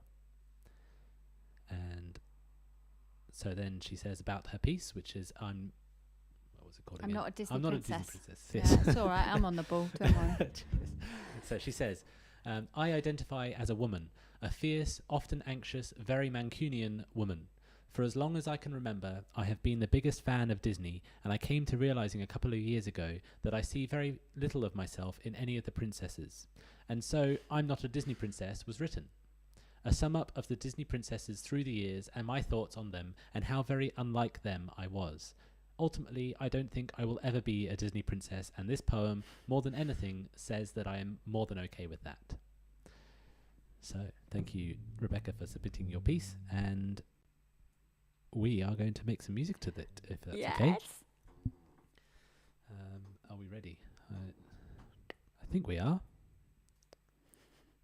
The temptation just to do a Disney medley. Oh, I just can't wait to begin. Yes. Let's not do that. Here we are. Okay. And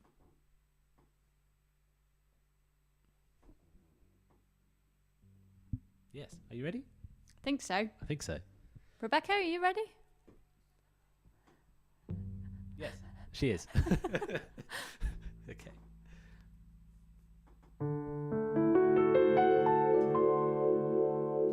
I wouldn't say I was a Disney princess. I'm just too much of a perfect mess. I'm more like Snow White's mate, Dopey. A purple hat, but I won't bat my eyelids at the guys. Instead, I'll win the prize of their friendship. You won't find me in a gown and pearls like Cinderella and the girls. I don't care if a prince thinks I look pretty. I'd rather someone think me witty. But that kind of setup is not my style. I think I'd rather wait a while. Now Princess Aurora, I hardly adore her. A prick on the finger, guaranteed a stinger. It'll only linger for a minute, so just get over it. Jeez. I couldn't be a mermaid. I'm not the best when I swim. Although I would look for any excuse to serenade my hymn. Belle goes through hell with a hairy beast put under a spell, above and beyond an unbreakable bond, or just completely ridiculous. And I'm more than suspicious of that talking clock. To mock me would be offering me a ride on a carpet that's magic. What kind of tragic chat-up line is that? No signs of commitment and we're already in a spat. Race and religion, I'm completely open to. It shouldn't stop someone falling in love with you. But Pocahontas, mate, you're in a state over a guy you've known for days. I spy with my little eye a phase. To Mulan I can relate, though she has far too much on her plate, fighting for China what she believes is right. Selfless acts in circumstances that might change the world. From here on in is where I begin to see my traits in the fates of the Disney girls. but there is still too much fantasy to be real. For a quirky, strong and anxiety-ridden mank, that doesn't appeal. Tiana has an inner fire, which I really admire, but don't work until you retire. Live and breathe your own lifestyle, even if it means less money for a while. Rapunzel yearns for a life outside her tower and later realises it is she who has the power to sing in the snuggly duckling, even if it's seedy, and that wanting compassion doesn't make you needy, it makes you human. Merida makes a stand by winning her own hand. She is incredibly brave, but maybe her fave is a girl. Maybe she wants to give that a whirl. The princess-to-be makes friends with Tafiti, defies expectations from her relations. Being courageous is not outrageous. She has the balls to stand tall in the face of danger. Rather than being a stranger, she becomes a hero. My future has not been foretold. Who knows whether it's a glory to behold, but I know I will live it freely and make mistakes on the way. For life isn't always breezy, so I'll take it day by day. Let my soul connect with a love that will protect my dreams that seem to ooze from my pores, because I want more from this life. I want to see the sights from the heights, bask in the glow of my equals, and together we'll make sequels, because the prequel is too good to stay stuck in the mud, waiting, hoping, dreaming of what could be. That's not me. I'll make great things happen myself and leave my own story on the bookshelf. So, no, I wouldn't say I was a Disney princess, because it'd be too perfect to say yes.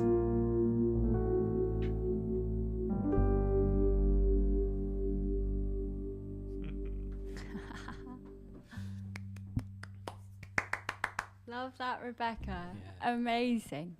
What an I'm a singing teacher and I teach a lot of Disney, and I often try and sneak in. How could we go about kind of how can we sort of analyse Cinderella's behaviour at this particular point, and how can we maybe retell it in a more sort of feminist reading, to this 11-year-old. And once I was doing Sister Suffragette from Mary Poppins, and one of my students said, it's amazing how much feminism you sneak into singing lessons, Miss. And I was like, yes, it is. Thank you so much, Rebecca. That was so cool. And we wanted to do something really quite silly to reflect that. A really lovely, really funny, really great performance. Thank you so much, Rebecca, for sharing. That was great. Look, smashed it in the comments. That was absolutely wicked. Amazing words, Rebecca. What a groove. Thanks so much, Nikki, and everybody else. Lovely comments. Thank you so much for being so active in the chat tonight, everybody. I can't tell you what it means to us, to have so much support from you guys, and to for you to be an active part of tonight while we're still just alone in our living room. How are we all doing? How's that target doing? Does anybody want to donate some more money to Womankind? Yes, please. £208. Wow, look at this. Oh my goodness. Over 2/3 of the way there. Blimey. We can do it, guys. We can get to we can get to our £300 target, can't we? Absolutely. Let's do this. We've got several more pieces to go, so a little bit more sort of amping up and encouragement and strong messages and powerful messages coming to you to if you hadn't already made up your mind, then supporting a great cause like Womankind is definitely a great thing to do. So yeah, amazing. Keep those donations coming. We're really grateful for them. We totally are. Thank you so much, guys. Right, so the next two poems sensitively cover the themes of sexual harassment, sexual assault, and the Me Too movement. So if you're not feeling up for listening to these topics tonight, this might be your cue to go and make yourself a cup of tea for 10 to 15 minutes. They're both really beautiful pieces though, so if you feel like you can stay, then of course you'd be really welcome. So that's just a bit of a heads up. We're going to hear two pieces in the same world now, and the first is from, oh no it's not, sorry, it's the other way around, but one of them is from Caroline Burrows at Verse Cycle, and this poem is called Me Too, #Me Too, #Me Neither. So Caroline Burrows at Verse Cycle is a writer of poetry, prose, fiction and non-fiction. Her poems range thematically from cycling, trying to be environmentally friendly, to love and heartbreak and depression and anxiety, while her flash fiction short stories include comedy, speculative fiction and fairy tales. Her most recent poetry commission, Chatterton Rises, for Glenside Hospital Museum, with Festival of Ideas, A Poetic City, aims to challenge stereotypes associated with mental health, and continues on the previous commission, Poetry Helps, Suicide Awareness and Prevention. So this piece, Me Too, Me Neither, is about the complexities of the Me Too movement. Caroline says, I thought the women who chose to speak up were incredibly strong and brave, but I also understand why some people were unable to speak about trauma. The Me Too movement provided solidarity, support, and a voice for those who have been denied one, who'd had crimes committed against them. The behaviour of some of the media and others forcefully trying to make people speak about their experiences of abuse, which I felt in direct contrast to the point of Me Too, was that a woman, what a woman chooses to do or not do is her decision. Amazing. So this is, so that is Caroline's, and we're actually going to hear Caroline's second. And first up, we're going to hear Tanisha Barrett's poem, Don't Let Them. And I think that Tanisha's going to tell us about her poem. Yes, and I'm going to start with some, I think if we're ready, I'll just put some sound behind it. Oh, could I have a kalimba, please? Yeah. Check that I'm on the right one. Okay. Right, are you ready? Yeah.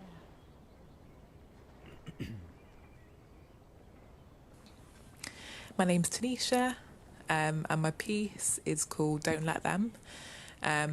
You know, it's really about the ways that women can be regularly harassed and even assaulted. Unfortunately, I do think a lot of women will be able to relate to things I've written in my poem, you know, around upskirting and just the way that women's bodies are treated. And I think the other element as well is about being a black woman. So, you know, living in a racialised body means that there's a racist element involved in terms of the assumptions that people make about the kind of person you are and how they can treat you in terms of relating to you as a human and, you know, really treatment of your body. So yeah, and also a bit more about me. So I'm a mental health nurse.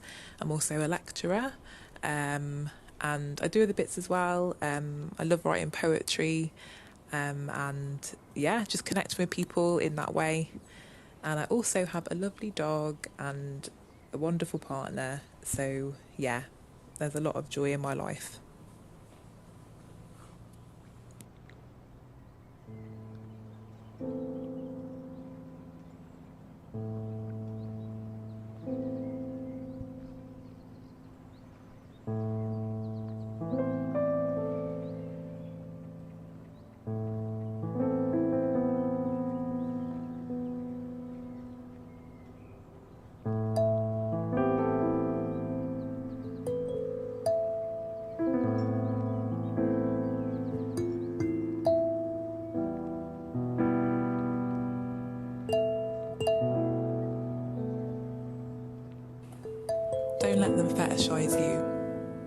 objectify you, turn you around, slap that ass, tell you they want to tap that, grab your tits for a pic before they lean in for a kiss, tell you they haven't tasted chocolate and your flavour looks good. They will hold phones between your brown legs to catch a glimpse, to see where humanity was birthed. They will not care that you pull away and flinch. They will continue to violate, invade, inflict violence on all that is sacred. Their mouths won't form the tus and us of your name. They will call you Ebony, because that is all that they see. But don't let them fool you. You are a marvel, so much more than imagination can conceive.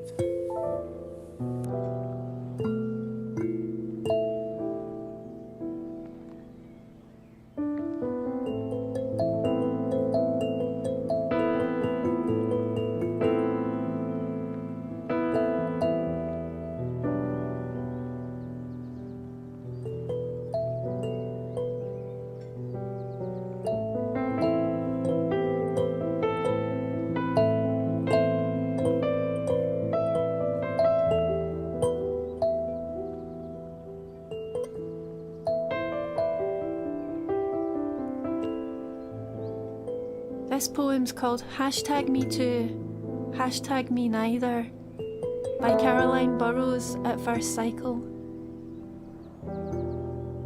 6 characters joined to gain momentum, a hashtag connecting women worldwide.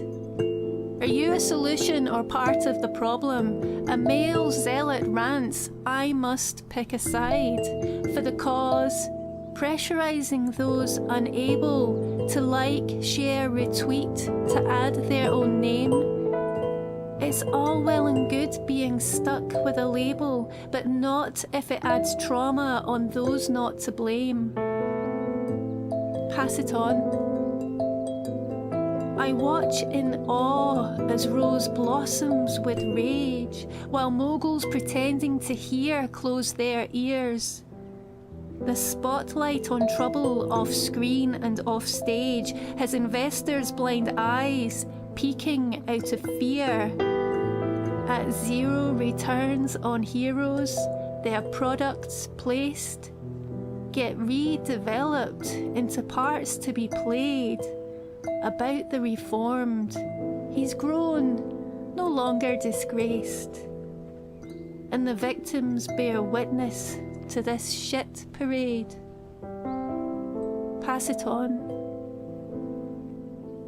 I fume about a heartless reporter chasing news headlines as I watch aghast when she accosts Uma on camera for a sound bite with subtext that asks if it happened to her or if she escaped. Tell me, when did it become okay to ask someone if they've ever been? It's a word I find too difficult to say. Pass it on. This pours out of me, sat opposite my friend, our knees touching under a cafe table. Caught in a conversation with no happy end, I realise too late my mistake. It's painful. Tears threaten her eyes, so beautifully sad. Meanings understood in what's left unsaid. I can't, she whispers, a small shake of her head. She stares at her mug, a cold cup of tea. Me neither, I murmur, blinking rapidly. We let it pass.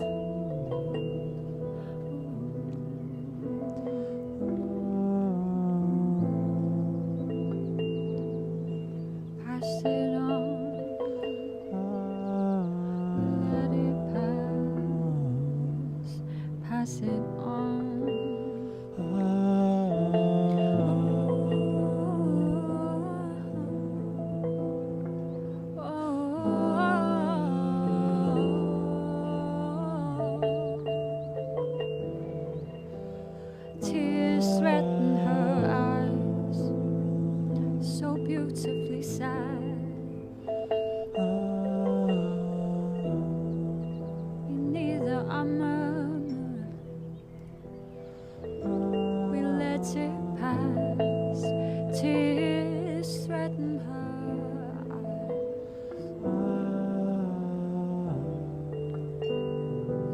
beautifully sad.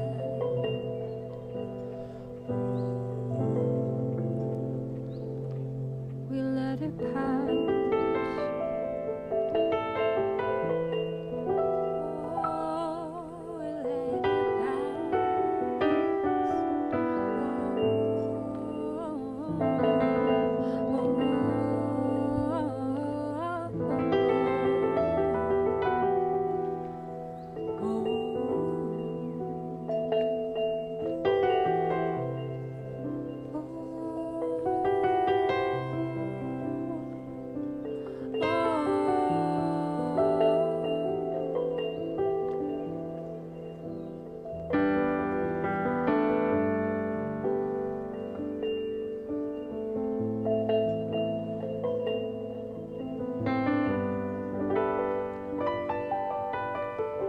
Don't let them fool you, you are a marvel, so much more than imagination can conceive.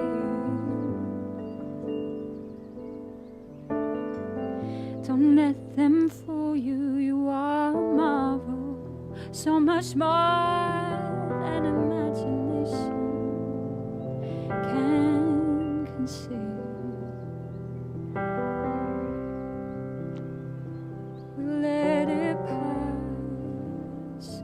Tears threaten her eyes. We let it pass. So beautifully sad.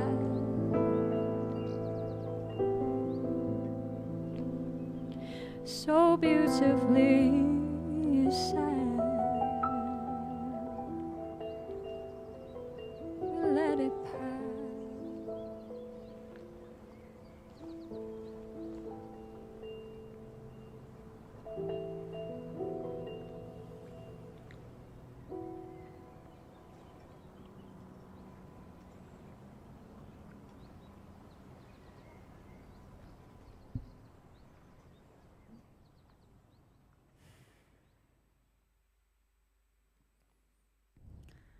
Thank you so much, Tanisha, Tanisha Barrett and Caroline Burrows, for Don't Let Them and Me Too, Me Neither. Two really, really powerful poems that, you know, we felt really important to include on a night like tonight. So thank you so much for sharing those with us. Really, really lovely stuff. Really nice. Really nice. Thank you. Hey, do you want that before I break it? Thank you. We're having a lovely time, aren't we? We're having such a lovely time. Yeah.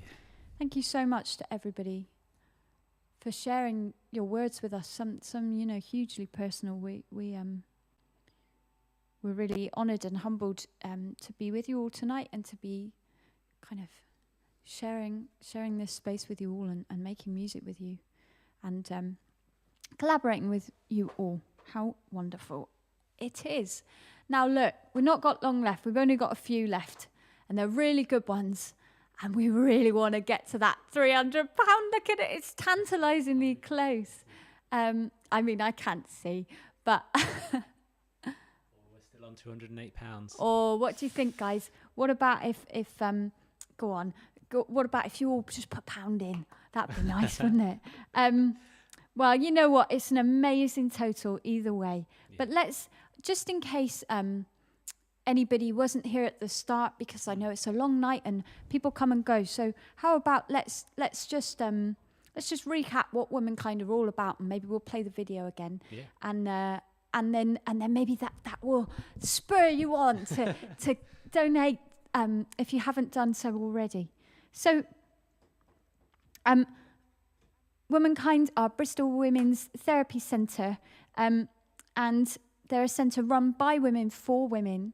They have a telephone helpline that you can call anytime if you're struggling. They kind of can deal with problems big or small. They have a befriending scheme. They have group therapy and other forms of therapy and counselling, which I believe are all free for people to use if you get referrals and stuff. And how important is that to have you know, a mental health phone line that we can kind of call. so as we said, we originally we were aiming to raise £150, which we've already smashed. Which we've totally done. Well done, everybody. This has been amazing. Yeah. Yes, and you can donate via the link in the corner. Normally, when we're doing these open collabs, it's free to watch, I know, and we normally ask for a £3 coffee. So maybe if you were going to spend that on us, don't spend it on us, spend it on these guys, right? They're doing the important stuff. So shall we play out the video message again so you can get a sense of what Womankind are all about? Yeah, totally. This is the message from Womankind. This is a message from Womankind. We are a mental health charity run by women for women in Bristol and the surrounding area. We offer confidential and culturally sensitive counselling, group therapy, befriending, and a helpline which you can get in touch with by phone or web chat online. We want you to know that if you're struggling, help is available. Get in touch with our helpline by phone or web chat, and we will listen and support you without judgment. We can help you think things through, and if needed, we can give you information about other services that may be of help. No problem is too big or too small. Whether you're struggling with anxiety or depression, feeling lonely or having difficulty in a relationship, whether you've experienced violence or abuse, or you just need to get something off your chest, we are here for you and will support you. Call us on 0117 916 6461, or for the web chat, visit our website, womankindbristol.org.uk. We're here to listen, so please don't suffer in silence. There we go. So thank you so much to Womankind for joining us tonight, because I know they were in the chat earlier, and this is our second gig, International Women's Day gig for Womankind Bristol. This time last year, before pre-pandemic, we were all in this tiny little bookshop in Bath, sharing music and poetry, and a different time. So thank you so much to everybody for donating. We're really, really chuffed to be hosting this event and be a part of all of the collaborations happening tonight. We're all having lots of fun for a good cause. So isn't that lovely? Yes, it is. All right, where should we go now then, Jacob? Right, we're off to Canada to visit a friend of Open Collab, actually. The next collaboration is with Claire Davis, who has contributed her wonderful poetry to us at least once before, maybe twice. I can't remember now. But once. Anyway, it was wonderful then, and I hope it's going to be wonderful this time too. And this piece that she submitted for us this month is called Gravy Unspared. So a little bit about Claire.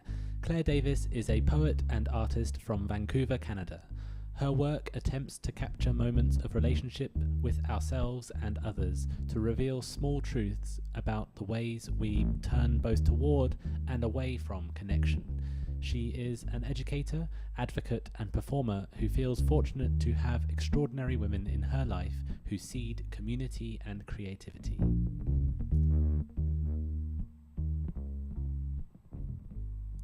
Teaser of what's sorry, I was just practicing.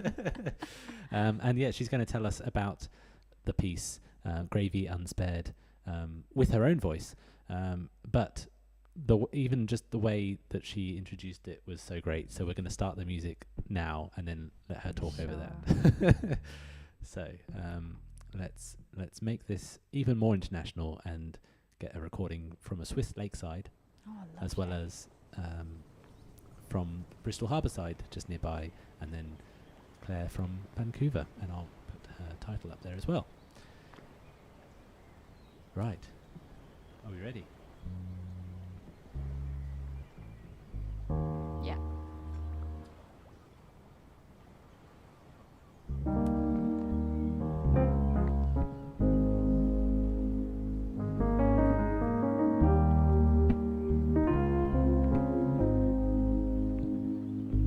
This poem was written in tribute to a family matriarch who gives selflessly to their family because it is their deep-seated value to do so. I recognize that this is not always an easy task, but she seems to be able to paddle through the chaos with both resolve and grace. I want to invite you to the warmth of her kitchen and to the joy at a seat at her table. Gravy Unspared by Claire Davis. There is one in every family. Knows who is hungry, needs connection like braided bread. Cooks a plan, moves it from earth to mouth with a smile. Ease like a glass of wine on a weekend meal. Pearls on special occasions.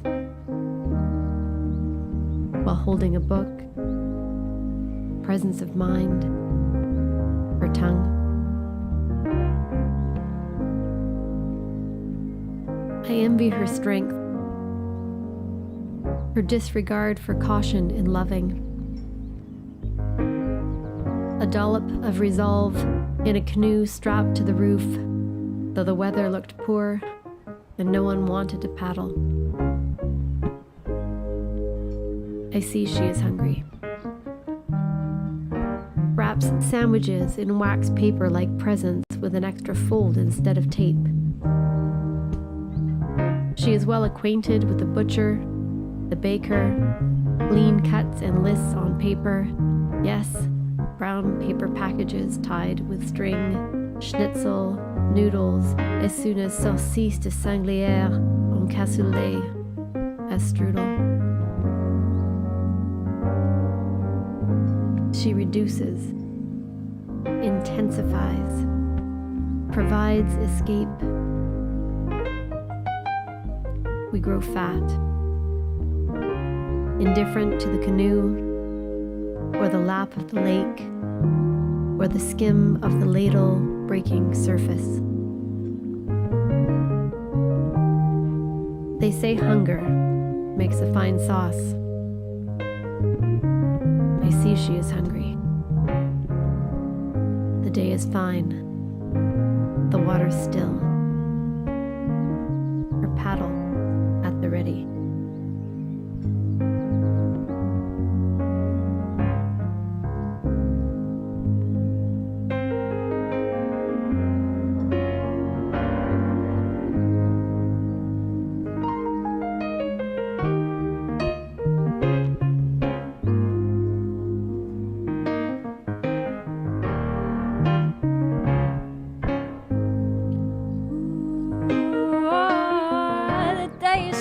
The water's still. I see she is hungry. The day is fine, the water's still. I see she is hungry. I envy her strength, her disregard for caution. In loving,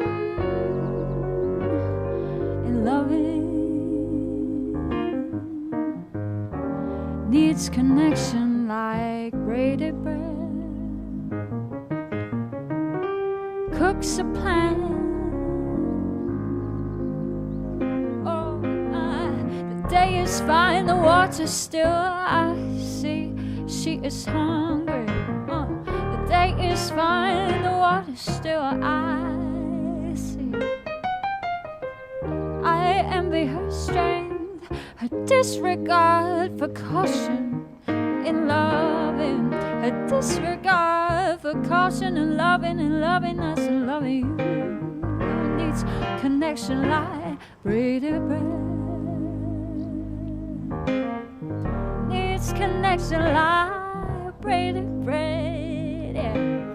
Cooks a plan. The day is fine. The water's still. I see she is hungry. Woo. The day is fine. The water's still. I see.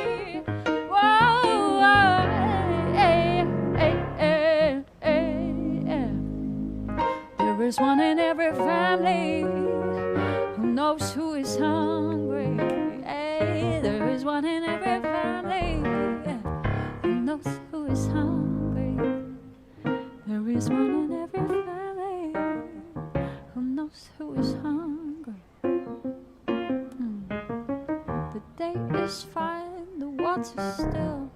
I see she is hungry.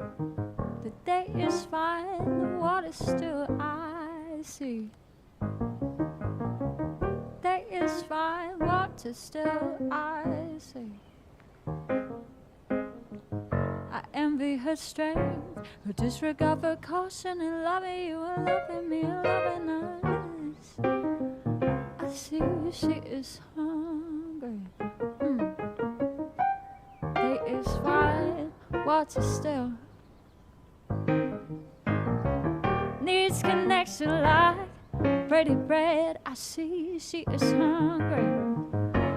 Oh, yeah. Ooh, yeah.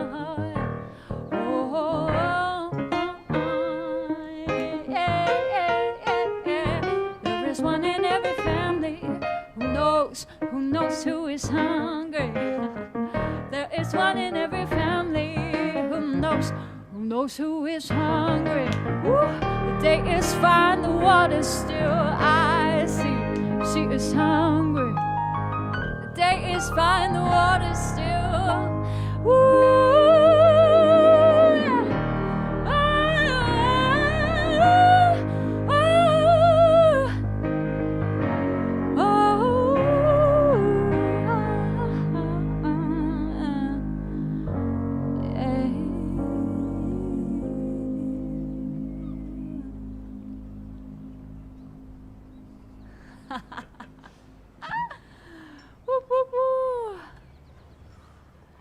Claire, yes, please.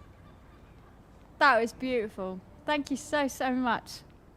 What an amazing observation. There is one in every family who knows who is hungry. Goodness me. Just beautiful. Thank you so much, Claire, for sending that in. Yeah. It melted our hearts the first time we heard that, didn't it? Just magic. We didn't even get past the introduction, and we were... Yes, please.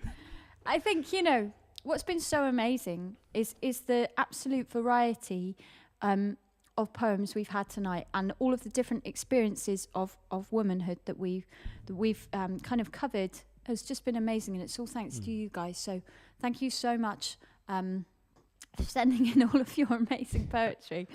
And what's also amazing is how many definitions are there for a strong woman? It's not just this type of person or that type of person.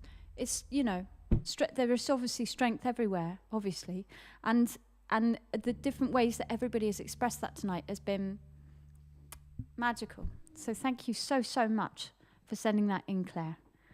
Listen, we got one more poem for you tonight. So if you've not donated yet to Womankind, you should totally do that. And by the way, if you're not watching this live, and it's actually like Thursday or Tuesday or 2023, maybe not in 2023, but the donation lasts for 50 days after today. Yeah. So please do, you can, if you're watching it back, don't worry, you can still donate. So please do, because, look at that bar. I know. Yeah. What are we on, I can't? 84%. Oh my goodness. Guys, we have to get there. I think it's 253 we're on. Wow. It's too small. We made it too small. We made it too small. Let me check on another tab. Okay. Hang on a minute. Well, listen, let me tell you about our last poem tonight. This has been really, really magic tonight, and it's really hard to not cry, but we're doing really well. Look at this, £260. Yeah. Wow. Actually, that's gone up. It's not let me refresh this because that's not showing the latest figures. We're doing so well. What percent amazing. Is that? We don't 87%. know. 87. Right. Come on, you probably got about 10 minutes, quarter of an hour left. We can do this, guys. Yeah. We can do it. We've got one poem left to show you, and my goodness. Is it a poem? Is it a poem? Yes, it is. This next poem, the last poem you're going to hear tonight at Open Collab for International Women's Day, is called She-Wolves, and it's by Tara Griffin from London. Tara is a pigeon-loving Londoner who adores writing romantic-esque poetry, which, so she's been told, weaves regality and grit into a world where everyone is king of their own bus stop. Isn't that lovely? So, we collaborated with Tara in January, and I got in touch with Tara kind of early February, maybe about 6 weeks ago, and I said, hey, whoa, you got a poem for International Women's Day then? And I was a bit more polite than that. And Tara said, no, but because I said, got some dancers, want to, you know, and Tara said, no, but I'll write you one. And 3 or 4 hours later, cut to 3 or 4 hours later, and I'm on the kitchen floor crying my eyes out at this amazing poem that she just, you know, it just flew out of her mind, I suppose, in a few hours. It's called She-Wolves, and it is an amazing journey through different experiences of womanhood and different aspects of womanhood, and I think you're really going to love it. What makes it even better is all of the dance that you're going to see with it. Actually, no, let me talk to you about the music first. So we wanted to create something that would pay, you know, that would go through all of the different aspects that Tara goes through. And we felt that the best way to do that wasn't to play live, but was to produce a track. So what you're going to hear is a track that we've been working on for the last kind of month or so, with loads of different sections. It's an absolute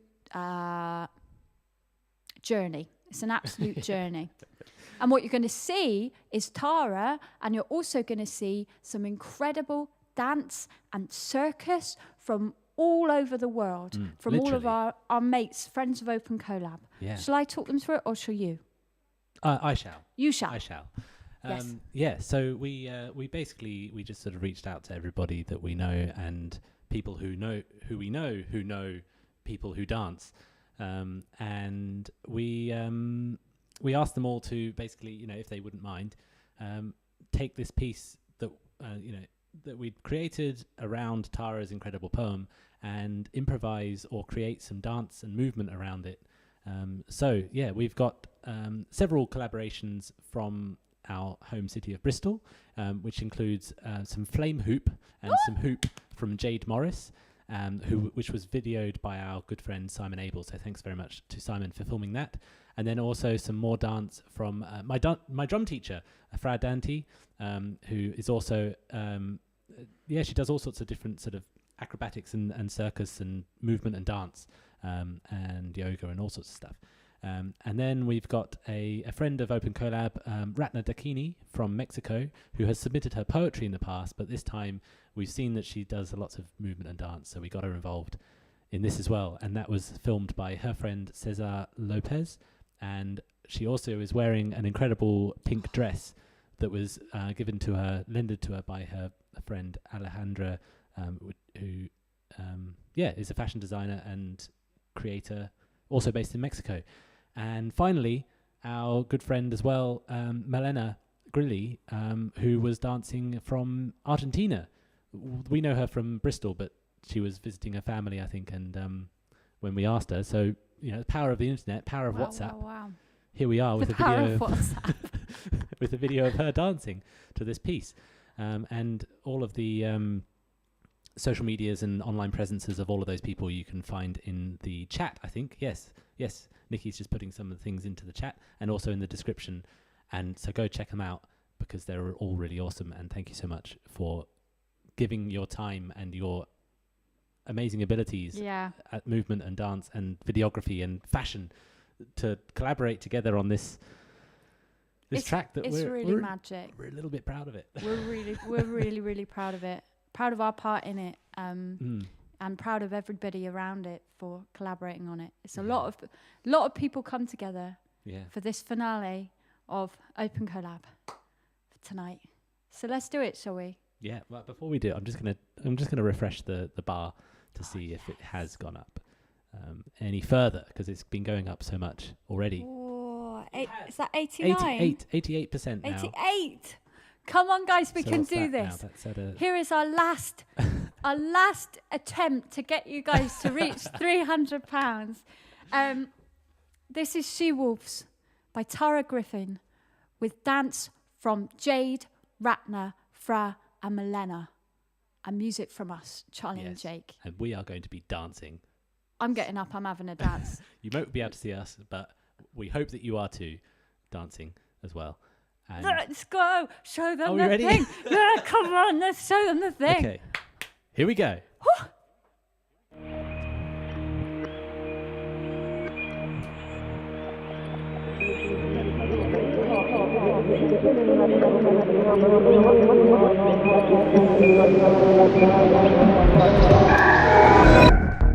We hold our gender between our teeth.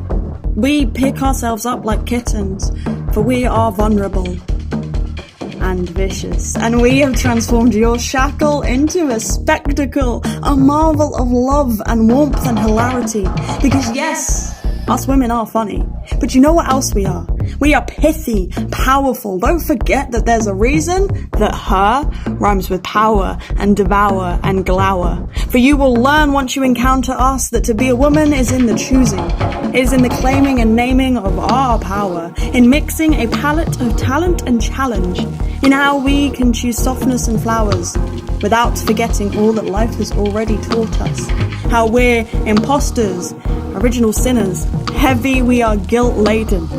But we can wear that guilt and gild it in canary yellow that never stops singing, remember that. We are radiant bouquets, burning bright even in the darkest of nights, for we know that worlds exist between our lips, and literature envies the lines that are written on our hips, and mankind happens in our footprints. We are who Whitman refers to when he says, I contradict myself, I am large, I contain multitudes. Because I can tell you that we will be reading Sisu and praising Thunberg while acting like Fleabag. And we'll be drinking beer and belching. And we'll be wearing ball gowns and dungarees, hijabs or saris. And we'll be reminding people that femininity isn't in passing or being aesthetically pleasing. It's a spectrum for sisters, not just for sisters. We are found and we are reclaimed and we are made in the face of things that want us to be erased or changed. Being a woman is in your chest.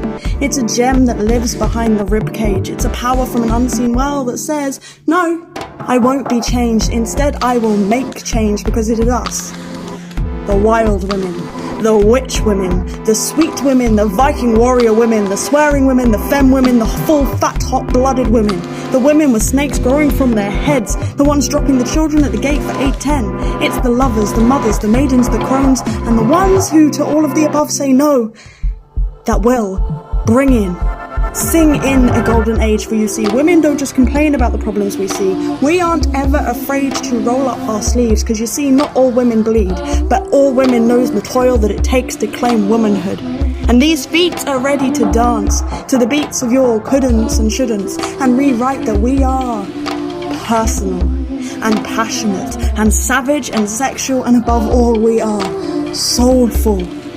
We are draped in, dripping in sunlight. We will bring about a new spring, blooming heavy with splendor and song. A summer where we wear sunflowers in our hair and starlight on our skin.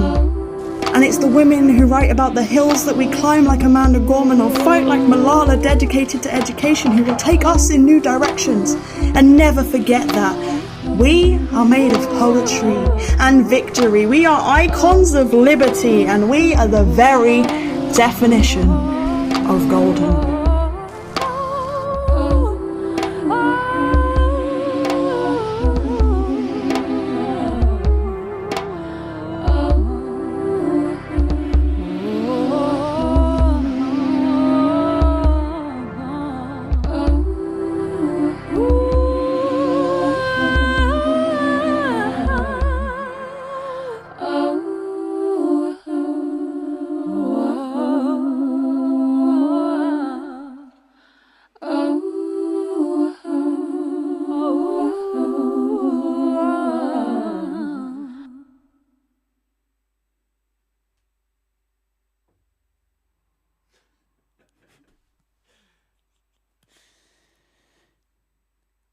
Yeah, we're pretty proud of that one.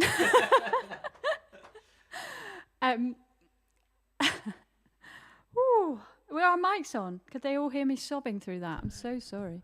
I hoped not, but I wasn't sure. But Hey, anyway. Well, thank you so much to everybody involved in that amazing She-Wolves then. Wasn't that awesome? So cool. We're going to put that up as a separate video on our YouTube channel, as we will do with lots of other things, lots of other performances for tonight. But thank you so much to Tara, to Milena, to Ratna, to Fra, to Jade, to Caesar and Alejandra in Mexico, and to Simon for filming that. My goodness. And also it's shout out to Jake for staying up till like 1 and 2 a.m. most nights this week to edit everything together. And it's just immense. And also, extra special shout out to Charlie. Oh, God. Oh, no, we can't be those guys, can we? For everything that she's done in all of the social media and organising and getting in touch with everybody and being lovely to everybody and doing all the incredible singing in that and all of the editing with me and putting up with my problems, technical problems that happen. We're all having a lovely time.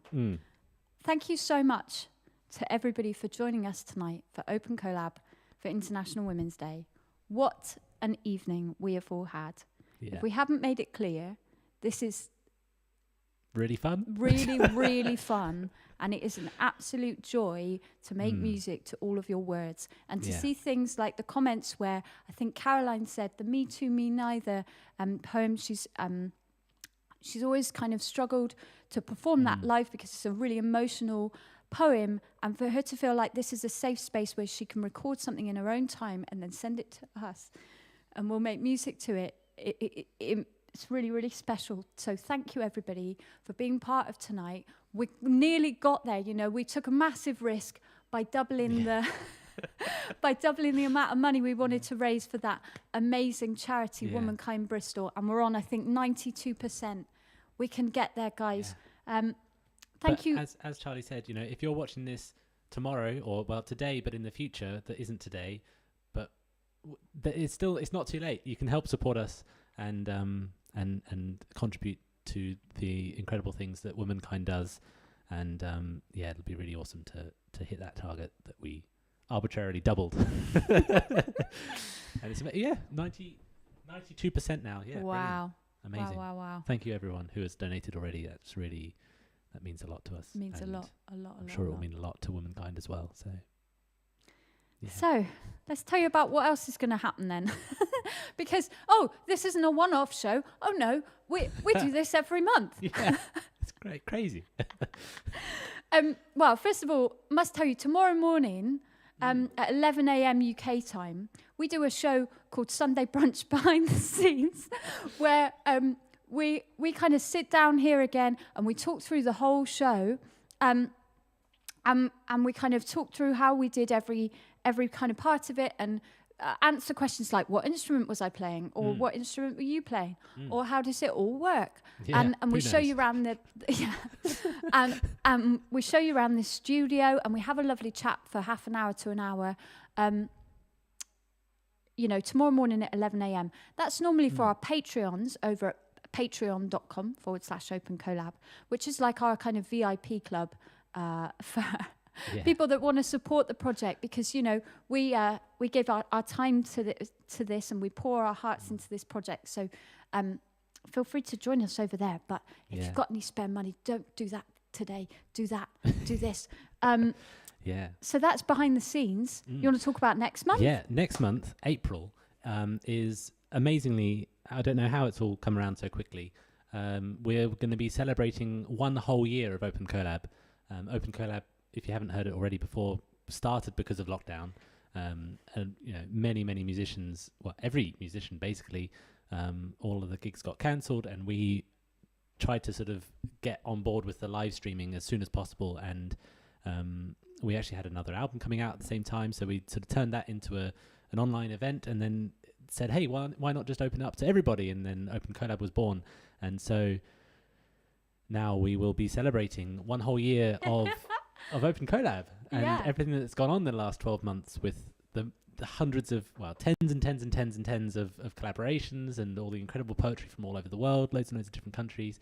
And so that show is happening on the 24th of April, right here on our YouTube channel. So don't forget to subscribe. Oh yeah, please subscribe. Please. Or follow us on social media. We'll be telling you all about it.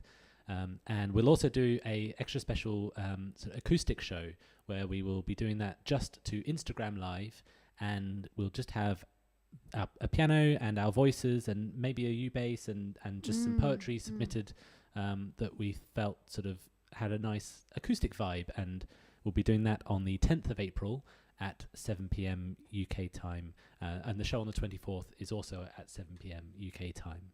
So make sure that you follow us on social media, subscribe to our YouTube channel, hit that bell icon, subscribe to our newsletter, get all of the notifications, or choose whichever one you want to do and do that. Do what you like. Have a lovely time. Yeah, have a lovely time. And yes, we are at the Open Collab everywhere. Yeah. And submissions will open soon. Yes. We go again. Yeah. Can't wait. So yeah, thanks again to all the poets. Yeah. That is Dawn Vincent, According to D, Benjamina Albanese, Kirsten Jane, Sunshine Lombre, Elizabeth Gibson, Mary Olive, Haneefah Mohammed, Amelia Hall, and the Mothership writers, Rebecca Phythian, Tanisha Barrett, Caroline Burrows at Verse Cycle, Claire Davis, and of course Tara Griffin. And then also the dancers, so the lovely GoGets, Jade Morris, Ratna Dakini, Milena Grilly, and Frad Dante. Thank you so much to you guys. Some extra people to thank. We've got thank you to She-Shirts for sending us your lovely message. You guys should buy their T-shirts. Thank you, of course, to Womankind for being here. Thank you to Nikki for managing the chat tonight and typing loads of messages for us. You're the best. Thank you, Jake. Oh, and thank you, Charlie. And thank you guys for contributing, collaborating, donating, watching, and being part of this magic time. Well, hasn't it been great? You know what? I think we should watch it again. Yeah? My dad asked for it. He said, are you going to watch that video again? Are you going to show it again? Let's do it. Let's do it.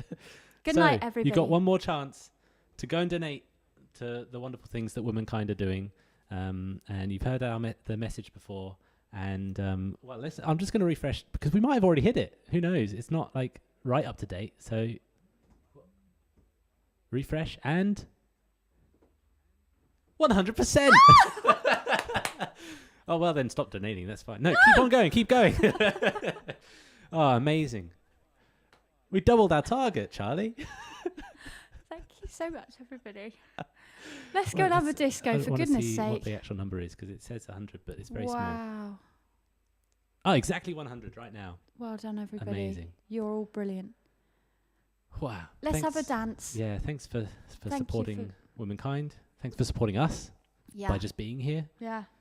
And yeah, thank you for being here. Yeah. And have a happy International Women's Day and happy first day of spring. Let's shut up and have a dance. Yeah. And let's have a lovely time. Good night, All right. everybody. We'll see you next month.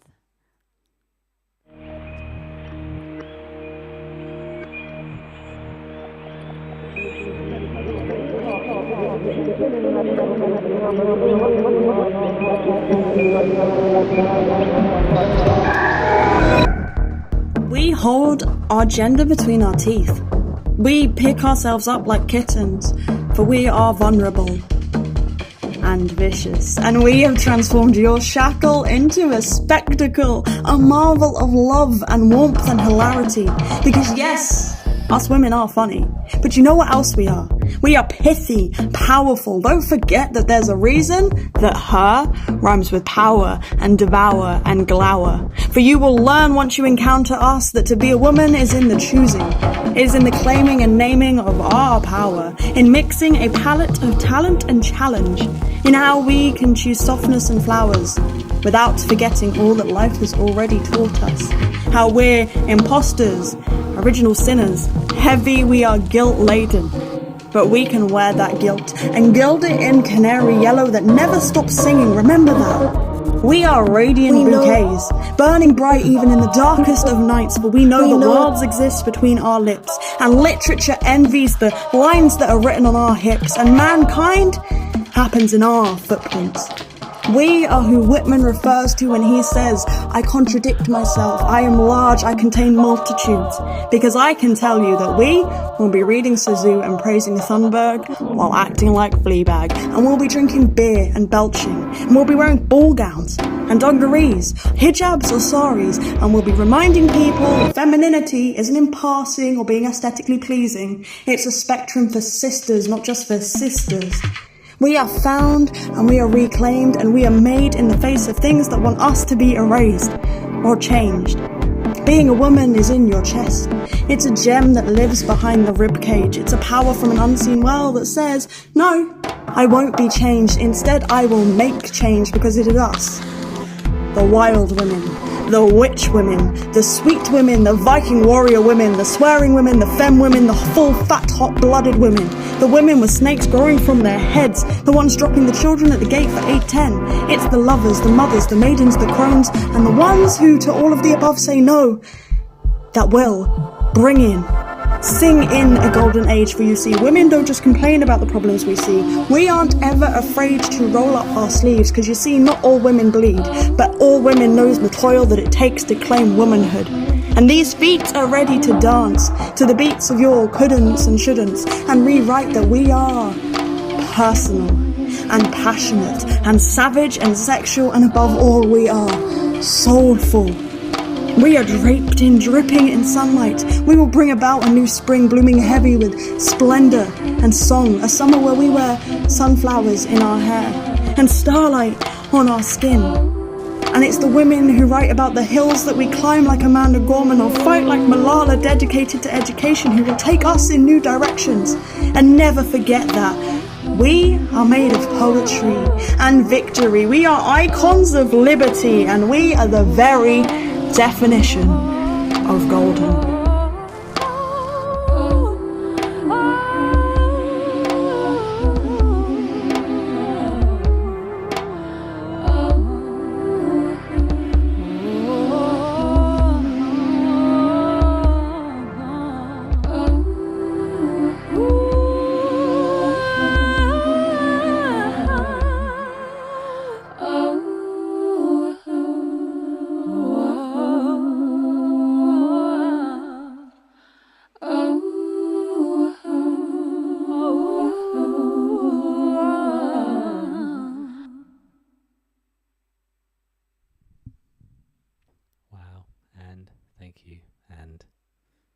Good night, everybody. Good night. We're going to eat some pizza. Yeah. And we're going to chill out. And we're going to see you tomorrow at 11 a.m. If you're on our Patreon, or if you contributed today, you should have an email. We can talk about the show tomorrow. And we'll talk about it loads, all the time, forever. and we'll see you soon. Yeah. Thank you, everybody. Good night. Good night.